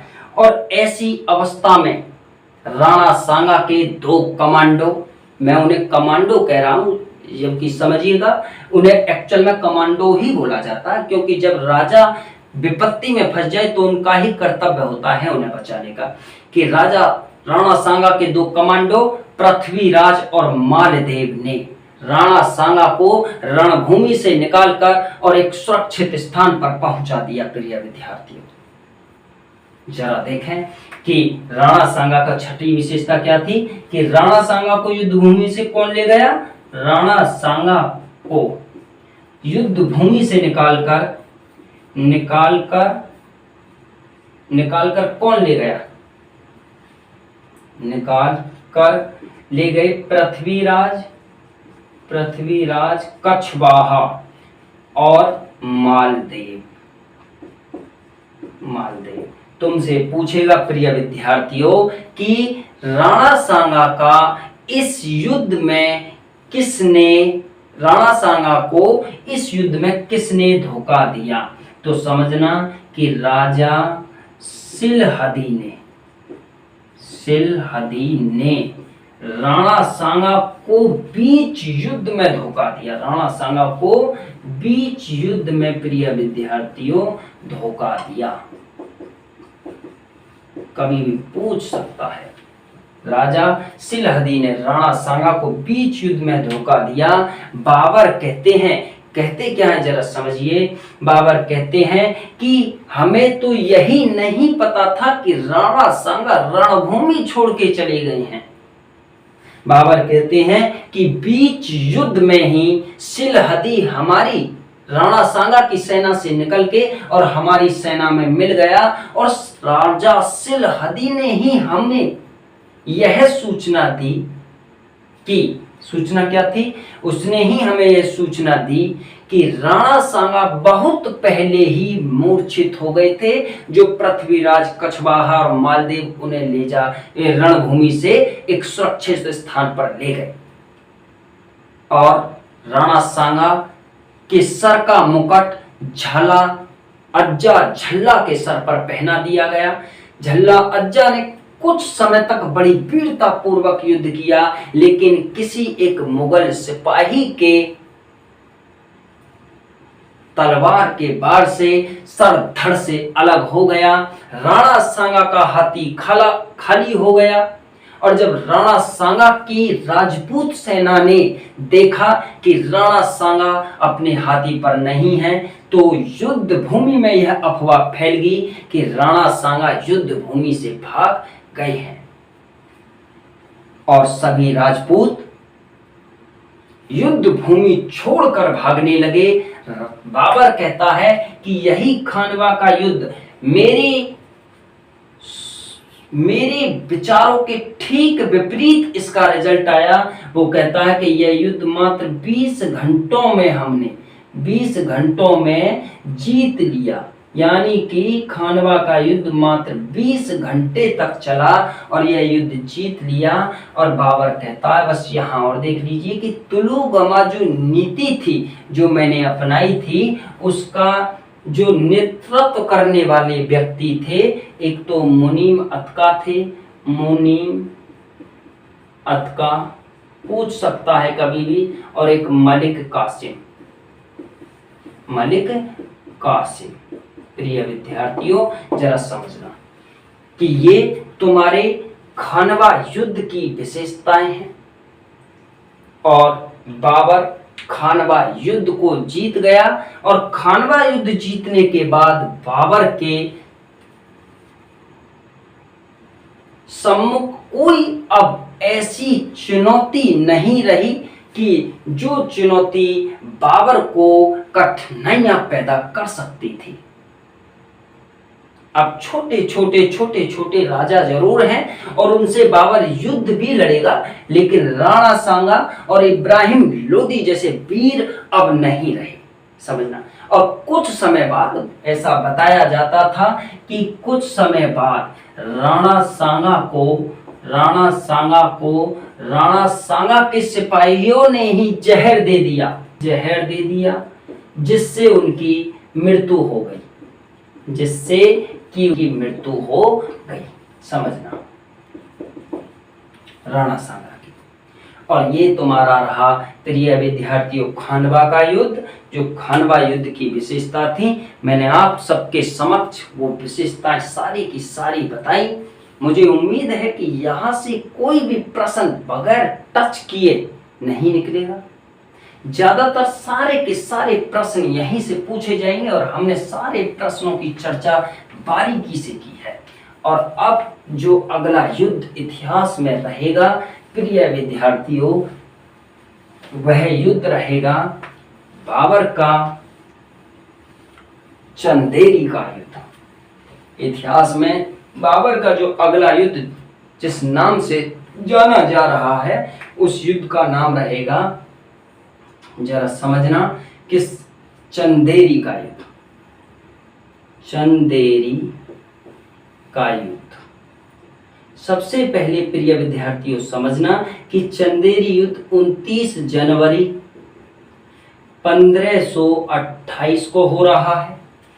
अब ये समझना कि किसके बीच में हो रहा है। तो राजपूत राजा मेदिनी राय हैं, और यहाँ आपको पता ही है कि यहाँ बाबर है। बस इस युद्ध की दो विशेषता हैं और कोई विशेषता नहीं है। एक विशेषता तो यह जानते रहिएगा कि चंदेरी युद्ध की एक विशेषता तो यह थी कि बाबर का सहयोग, समझना, बाबर का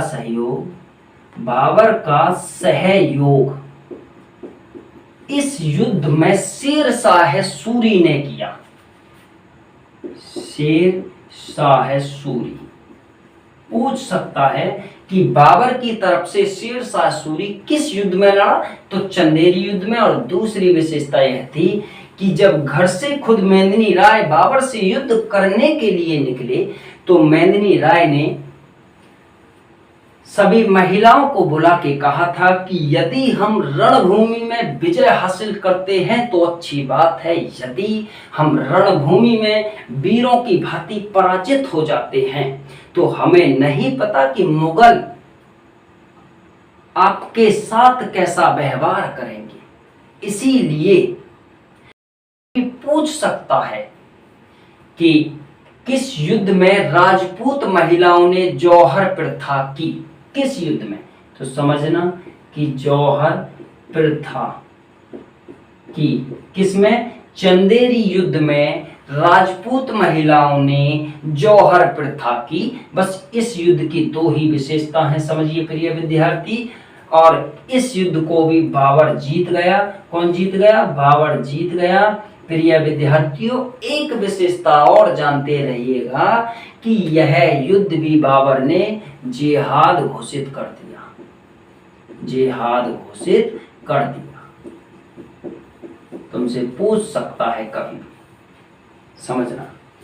अब एक युद्ध और है अंतिम, और जरा उस युद्ध को और देख लेते हैं तो समझना बाबर का भारत में युद्धों का क्रम जो था वो समाप्त हो जाएगा, और फिर बाबर की बेहतर कंटेंट पर हम चर्चा करेंगे। एक युद्ध और है, जरा इसे भी यही देख लेते हैं कि जरा समझना प्रिय विद्यार्थियों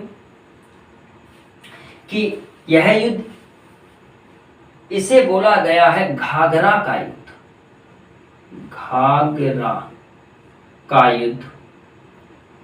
और यह युद्ध हो कब रहा है प्रिय विद्यार्थियों?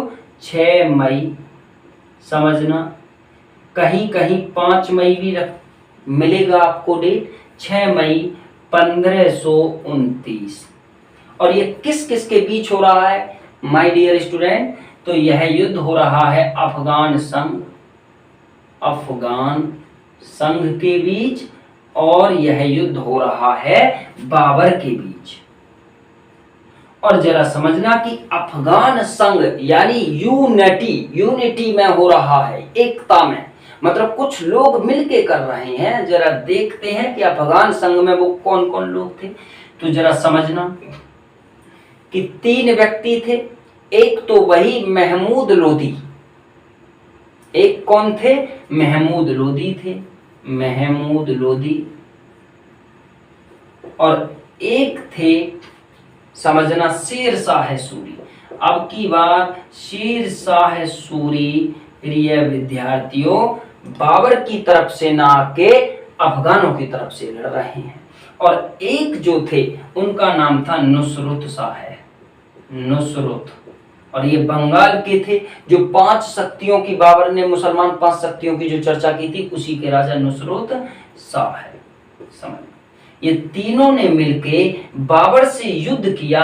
और इस युद्ध की एक ही विशेषता थी, और वो विशेषता क्या थी कि घाघरा का युद्ध एकमात्र मध्यकालीन भारत का ऐसा पहला युद्ध है जो जल एवं थल मैदान पर लड़ा गया।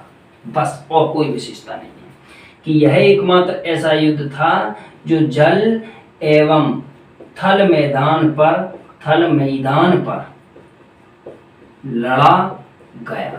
प्रिय विद्यार्थियों, इस युद्ध को भी बाबर जीत गए। क्या हुए? बाबर जीत गए। और जीतने के बाद अब बाबर का हमेशा हमेशा के लिए भारत में विरोध करने वाले लोगों का सफाया हो गया। अब जरा देखते हैं कि बाबर की अब कुछ और विशेषताओं पर जरा गौर करके देखेंगे कि बाबर के जीवन की और क्या क्या विशेषताएं हैं। आइए जरा उस पर चर्चा करते हैं।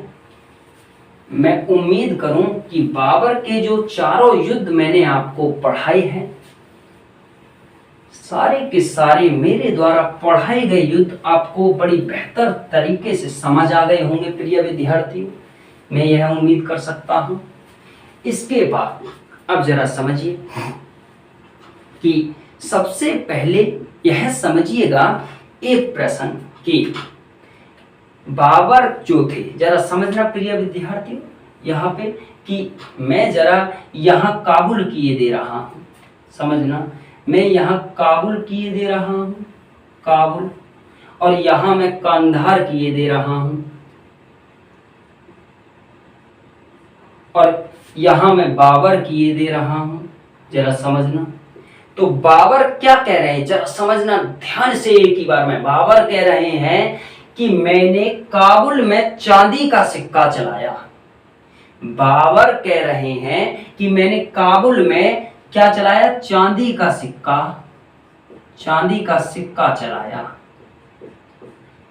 और उस सिक्के का नाम क्या था, शाह-ए-रूखी। बाबर क्या कह रहे हैं कि मैंने जो काबुल में चांदी का सिक्का चलाया उसको शाह-ए-रूखी के नाम से जाना जाता था। और बाबर फिर इधर क्या कह रहे हैं, बाबर कह रहे हैं कि बाबर कहते हैं मैंने कांधार में चांदी का सिक्का चलाया, ठीक है, यहां भी चांदी का सिक्का चलाया। और ये किस नाम से जाना गया, बाबरी नाम से जाना गया, बाबरी। कभी भी पूछ सकता है कि बाबर द्वारा काबुल में चलाए गए चांदी के सिक्के का नाम क्या था, तो शाह-ए-रूखी। और बाबर द्वारा कांधार में चलाए गए चांदी के सिक्के का नाम क्या था, तो बाबरी। अब जरा समझना कि अब हम डायरेक्ट चर्चा करते हैं बाबर की मृत्यु पर, क्योंकि बाबर की मृत्यु जो हुई थी, जरा समझना, उस मृत्यु पर कुछ इतिहासकारों ने कुछ बेहतर विचार पेश किए हैं। और बाबर की मृत्यु भी एक रहस्यात्मक मृत्यु है। जरा देखते हैं कि मृत्यु क्या है, जरा समझना प्रिय विद्यार्थियों, कि जरा देखें कि बाबर की मौत, तो बाबर की जो मौत थी, समझना, बाबर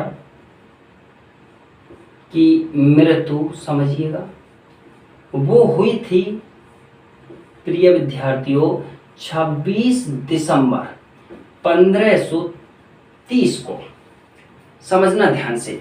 और बाबर की एक बेटी थी, बाबर की एक बेटी थी और उसका नाम था गुलबदन बेगम, गुलबदन बेगम, समझना। और इस गुलबदन बेगम ने एक पुस्तक लिखी थी और उसका नाम था हुमायूंनामा, हुमायूंनामा। अब जरा समझना कि चर्चा क्या रहेगी। जरा गुलबदन बेगम ने अपनी पुस्तक में लिखा क्या था, जरा ये समझिए। गुलबदन बेगम कहती हैं कि बाबर घाघरा युद्ध करने के बाद आगरा आते हैं, और जब बाबर आगरा आए तो हुमायूं बीमार थे और हुमायूं का स्वास्थ्य दिन प्रतिदिन गिरता जा रहा था। और बाबर की पत्नी माहम सुल्ताना बेगम, और माहम सुल्ताना बेगम हुमायूं की माताजी थी, उन्होंने कहा कि आपको मेरे पुत्र की कोई फिक्र नहीं है, आप तो युद्धों में बिजी हो। बाबर ने कहा, माहम सुल्ताना, ऐसी बात बिल्कुल नहीं है, मैंने हुमायूं की चिकित्सा के लिए जो सबसे बेहतर से बेहतर डॉक्टर हो सकते हैं उन डॉक्टरों को नियुक्त कर रखा है, लेकिन मैं क्या करूं कि कोई भी दवा हुमायूं को सही नहीं कर पा रही। और इसी सिलसिले से संबंधित बाबर ने, वो सूफी संत थे, मीर अबू बकर सूफी संत को बाबर ने बुलाया और बाबर ने कहा कि मीर अबू बकर, आप कुछ ऐसा उपाय सोचिए जिससे मेरा प्रिय पुत्र हुमायूं स्वस्थ हो जाए। मीर अबू बकर ने कहा, यदि आप ईश्वर को सर्वप्रिय वस्तु दान दे दें तो शायद हुमायूं ठीक हो जाए। प्रिय विद्यार्थियों, ये मीर अबू बकर ने कहा। बाबर ने सोचा कि सर्वप्रिय वस्तु क्या हो सकती है। बाबर ने हुमायूं की चारपाई की 3 बार इस तरह प्रदक्षिणा की, 3 बार। और बाबर ने तीनों बार कहा कि हे ईश्वर, तू मेरी उम्र ले ले लेकिन हुमायूं को सही कर दे। हे ईश्वर, तू मेरी उम्र ले ले, हुमायूं को सही कर दे। ये गुलबदन बेगम हुमायूंनामा में कह रही हैं। और गुलबदन बेगम कहती हैं कि उसी दिन से हुमायूं तो स्वस्थ होने लगा और बाबर चारपाई पर पड़ गया। समझना, और हुमायूं स्वस्थ होने लगा और बाबर चारपाई पर पड़ गया।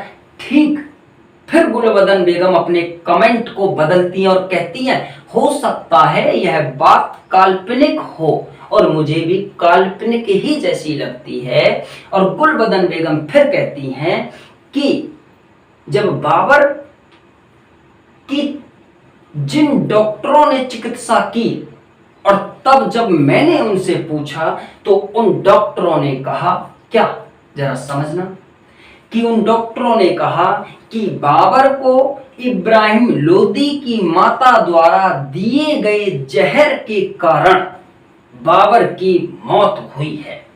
समझना, बाबर की मौत इब्राहिम लोदी की माता द्वारा दिए गए जहर के कारण हुई थी। और ये दोनों बात किसने कही प्रिय विद्यार्थियों? तो गुलबदन बेगम ने हुमायूंनामा में कहा है। जरा समझना क्या कि एक बात तो उसने ये कह दी, समझना क्या, एक बात तो उसने कहा, तुमसे प्रश्न पूछेगा क्या, ऐसे पूछेगा कि किस इतिहासकार ने हुमायूं की बीमारी से बाबर की मृत्यु को जोड़ा? तो किसने जोड़ा? गुलबदन बेगम, हुमायूंनामा। मैंने कहानी आपको सुना ही थी, ठीक है। अब मैं लिख दे रहा हूं कि बाबर की मृत्यु को हुमायूं की बीमारी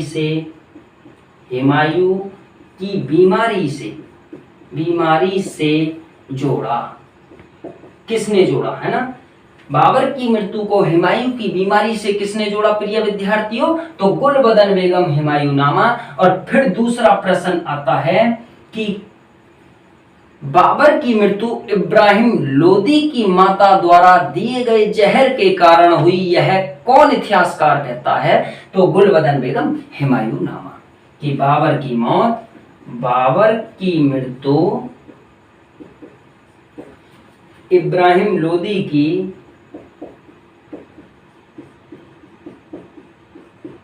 की माता द्वारा दिए गए जहर के कारण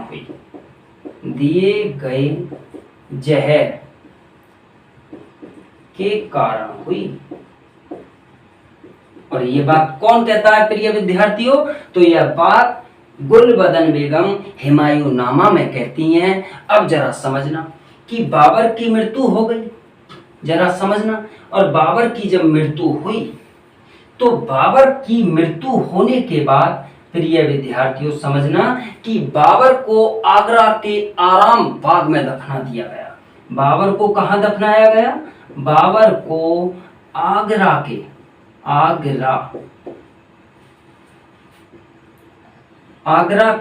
आराम बाग में दफना दिया गया। समझना प्रिय विद्यार्थियों कि बाबर को आगरा के आराम बाग में दफना दिया गया।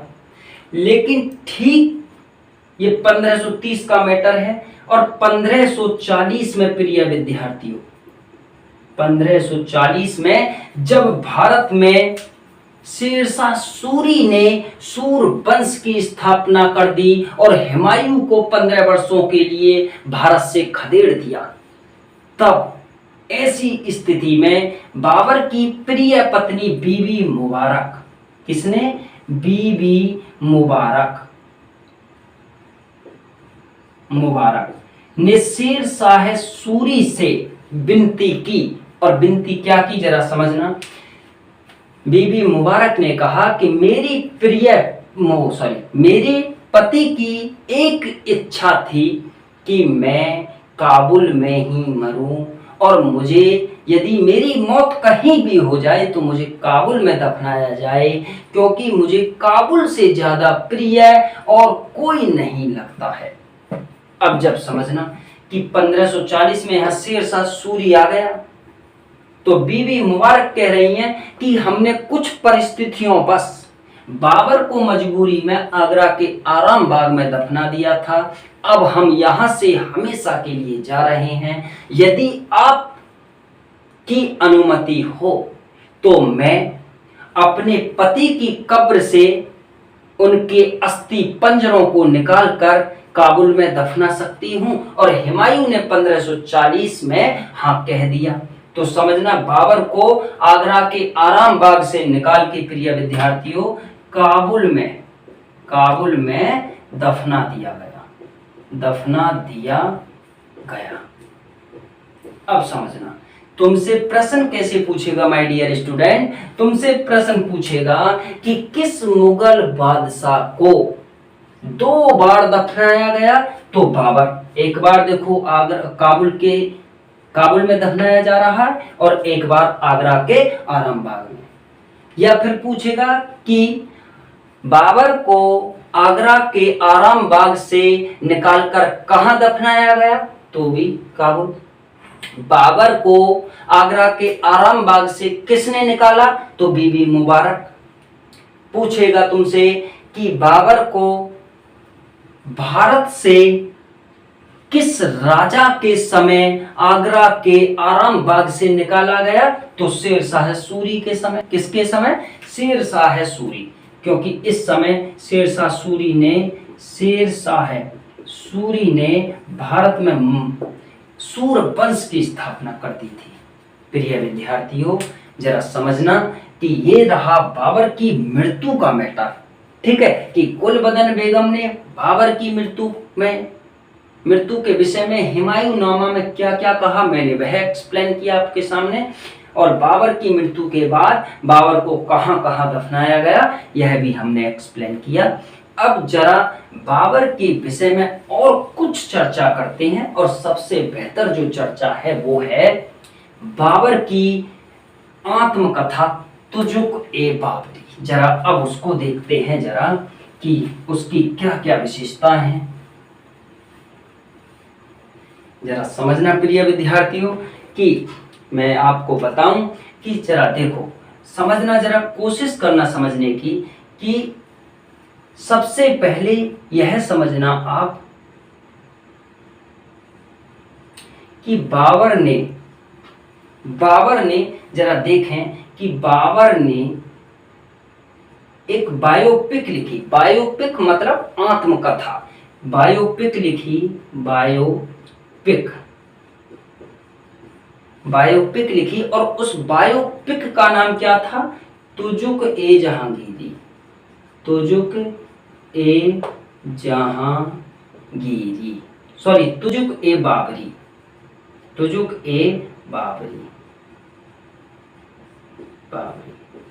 बाबर ने अपनी बायोपिक लिखी जिसका नाम था तुजुक-ए-बाबरी। अब जरा समझना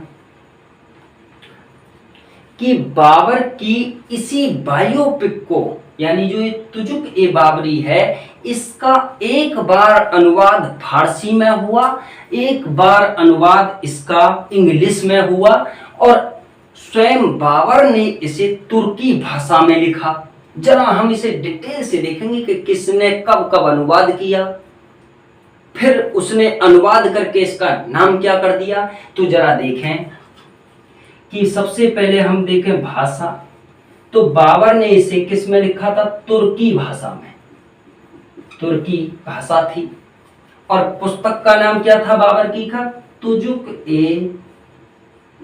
तुजुक-ए-बाबरी। और लिखी किसने थी ये, तो बाबर। क्लियर हुआ। अब समझना प्रिय विद्यार्थियों कि बाबर ने तुर्की भाषा में तुजुक-ए-बाबरी लिखा। इसके बाद 1590 का टाइम था जब सम्राट अकबर भारत में बादशाह हुआ करते थे। सम्राट अकबर के एक नवरत्न थे जिनका नाम था अब्दुल रहीम खान खाना। और अब्दुल रहीम खान खाना ने, समझना, भाषा तुर्की से क्या कर दी, फारसी।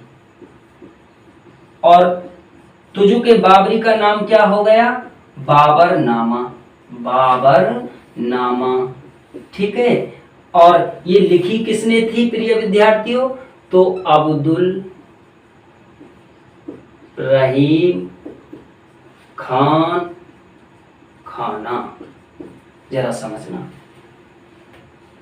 अब आता है 1905 के मैटर पर हम, कि 1905 में इसी तुजुक ए बाबरी को अब की बार किस भाषा में लिखा जा रहा है प्रिय विद्यार्थियों?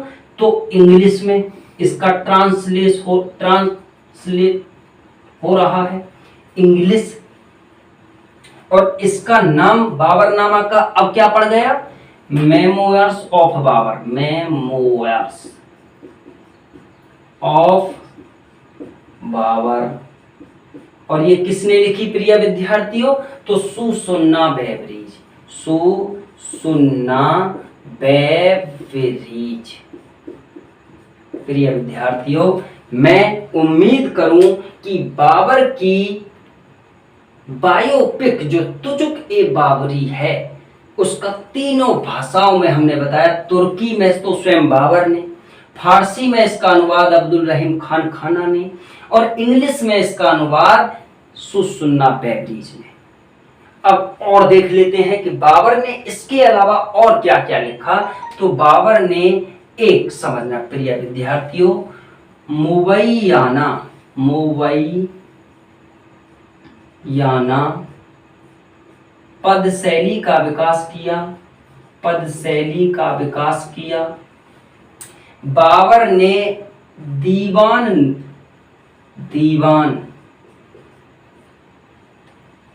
नामक काव्य संग्रह की रचना की। बाबर ने एक और पुस्तक लिखी जिसका नाम था रिसाला ए उसाज, जिसका नाम खत ए बाबरी था, खत ए बाबरी।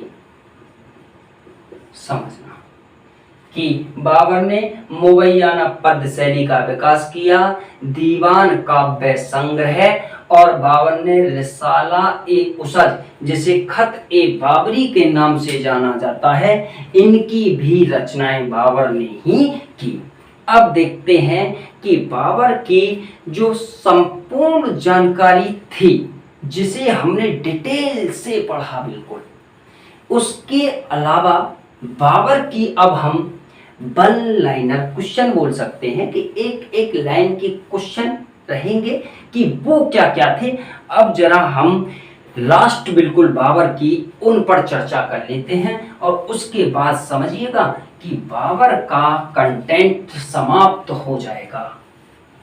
तो प्रिय विद्यार्थियों, अब हम बाबर की वन लाइनर मैटर पर चर्चा करेंगे कि वन लाइनर मैटर एक्चुअल क्या है। जरा देखें पहले कि समझना प्रिय विद्यार्थियों, जरा समझना कि बाबर ने, समझो कि बाबर ने सारा का सारा मैटर बाबर के नाम से सुनेगा कि बाबर ने गज बाबरी, बाबर ने गज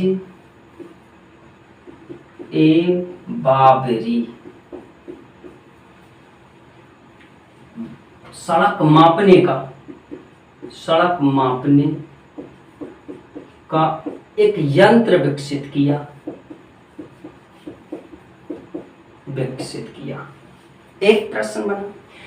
दूसरी अगर हम विशेषता देखें तो बाबर ने अपनी तुजुक ए बाबरी में रहट का वर्णन किया।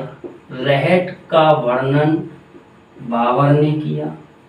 बाबर ने भारत में ये जो ताश का गेम होता है, ताश 52 पत्ते जिसमें होते हैं, बाबर भारत में ताश के गेम को लेके आया। ताशों के गेम को बाबर भारत लाया। बाबर को समझना प्रिय विद्यार्थी, बाबर को कवि कहा जाता है। बाबर को प्रिय विद्यार्थियों समझते रहना, बाबर को संगीतज्ञ कहा जाता है। बाबर ने, समझना, अयोध्या में बाबरी मस्जिद का निर्माण करवाया। अयोध्या में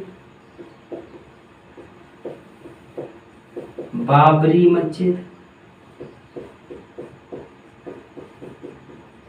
और समझना प्रिय विद्यार्थियों इसके अलावा कि बाबर ने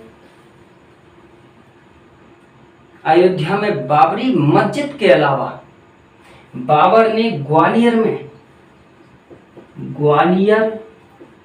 में पूर्वा जैन मंदिर को तुड़वा दिया।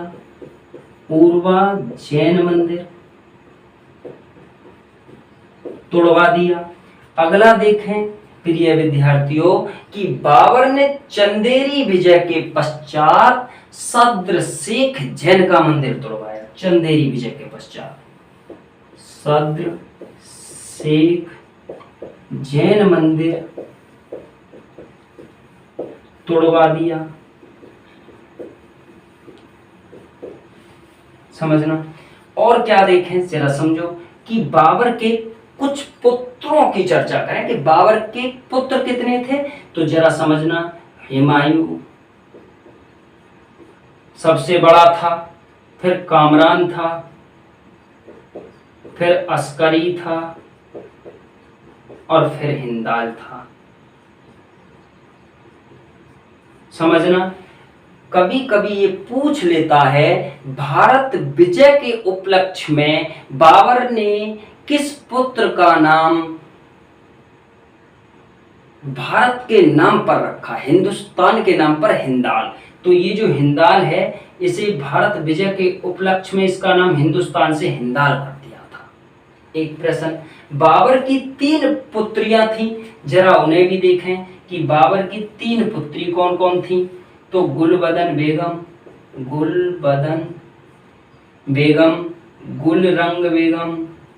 गुलरंग बेगम और गुलचेहरा बेगम।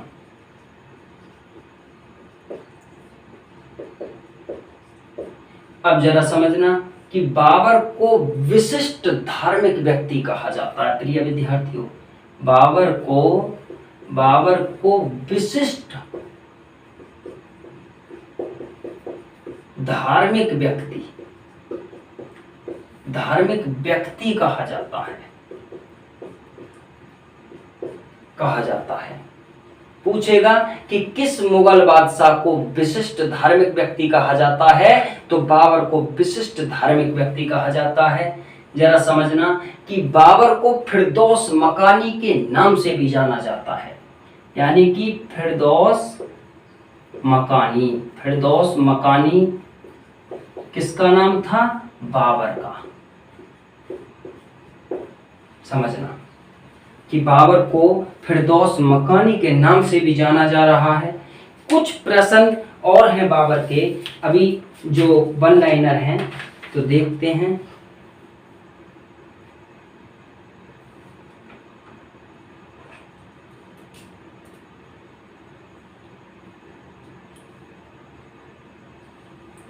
समझना प्रिय विद्यार्थियों कि बाबर ने समझना प्रिय विद्यार्थियों कि बाबर ने, है ना, बाबर ने आगरा में आरामबाग या इसी आरामबाग का नाम है रामबाग लगवाया। कभी भी पूछ लेगा तुमसे कि बताइए बाबर का वजीर कौन था या मुगलों का पहला वजीर कौन था। तो बाबर का पहला वजीर यानी कि पहला वजीर, ठीक है, निजामुद्दीन खलीफा। समझना कि बाबर का जो पहला वजीर था प्रिय विद्यार्थियों निजामुद्दीन खलीफा था। अब एक प्रश्न और समझिए, जब मैंने आपसे कहा था कि बाबर 11 वर्ष 4 महीना 8 दिन की उम्र में राज्याभिषेक कराए थे। समझना प्रिय विद्यार्थियों, तो इसी में बन जाता है कि किस मुगल बादशाह ने नाबालिग शासक का अधिकार स्वीकारने की प्रथा को जन्म दिया। तो बाबर ने, क्योंकि बाबर नाबालिग था भाई, नाबालिग शासक का अधिकार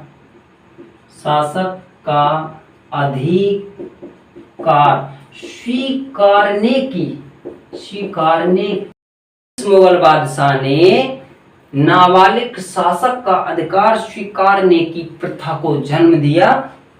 तो आप क्या करेंगे, बाबर का संपूर्ण कंटेंट जो हमने बिल्कुल सीक्वेंस से आप सभी विद्यार्थियों के समक्ष एक एक बारीक चीज पर चर्चा की है। मैं उम्मीद करूंगा कि सारे के सारे कंपटीशन के प्रश्न, बाबर के यहाँ से नेट जेआरएफ के प्रश्न, यूपीएससी लेवल की परीक्षाओं के प्रश्न, आईएएस लेवल की परीक्षाओं के प्रश्न, सारे के सारे प्रश्न यहाँ से बाहर नहीं जाने वाले। धन्यवाद।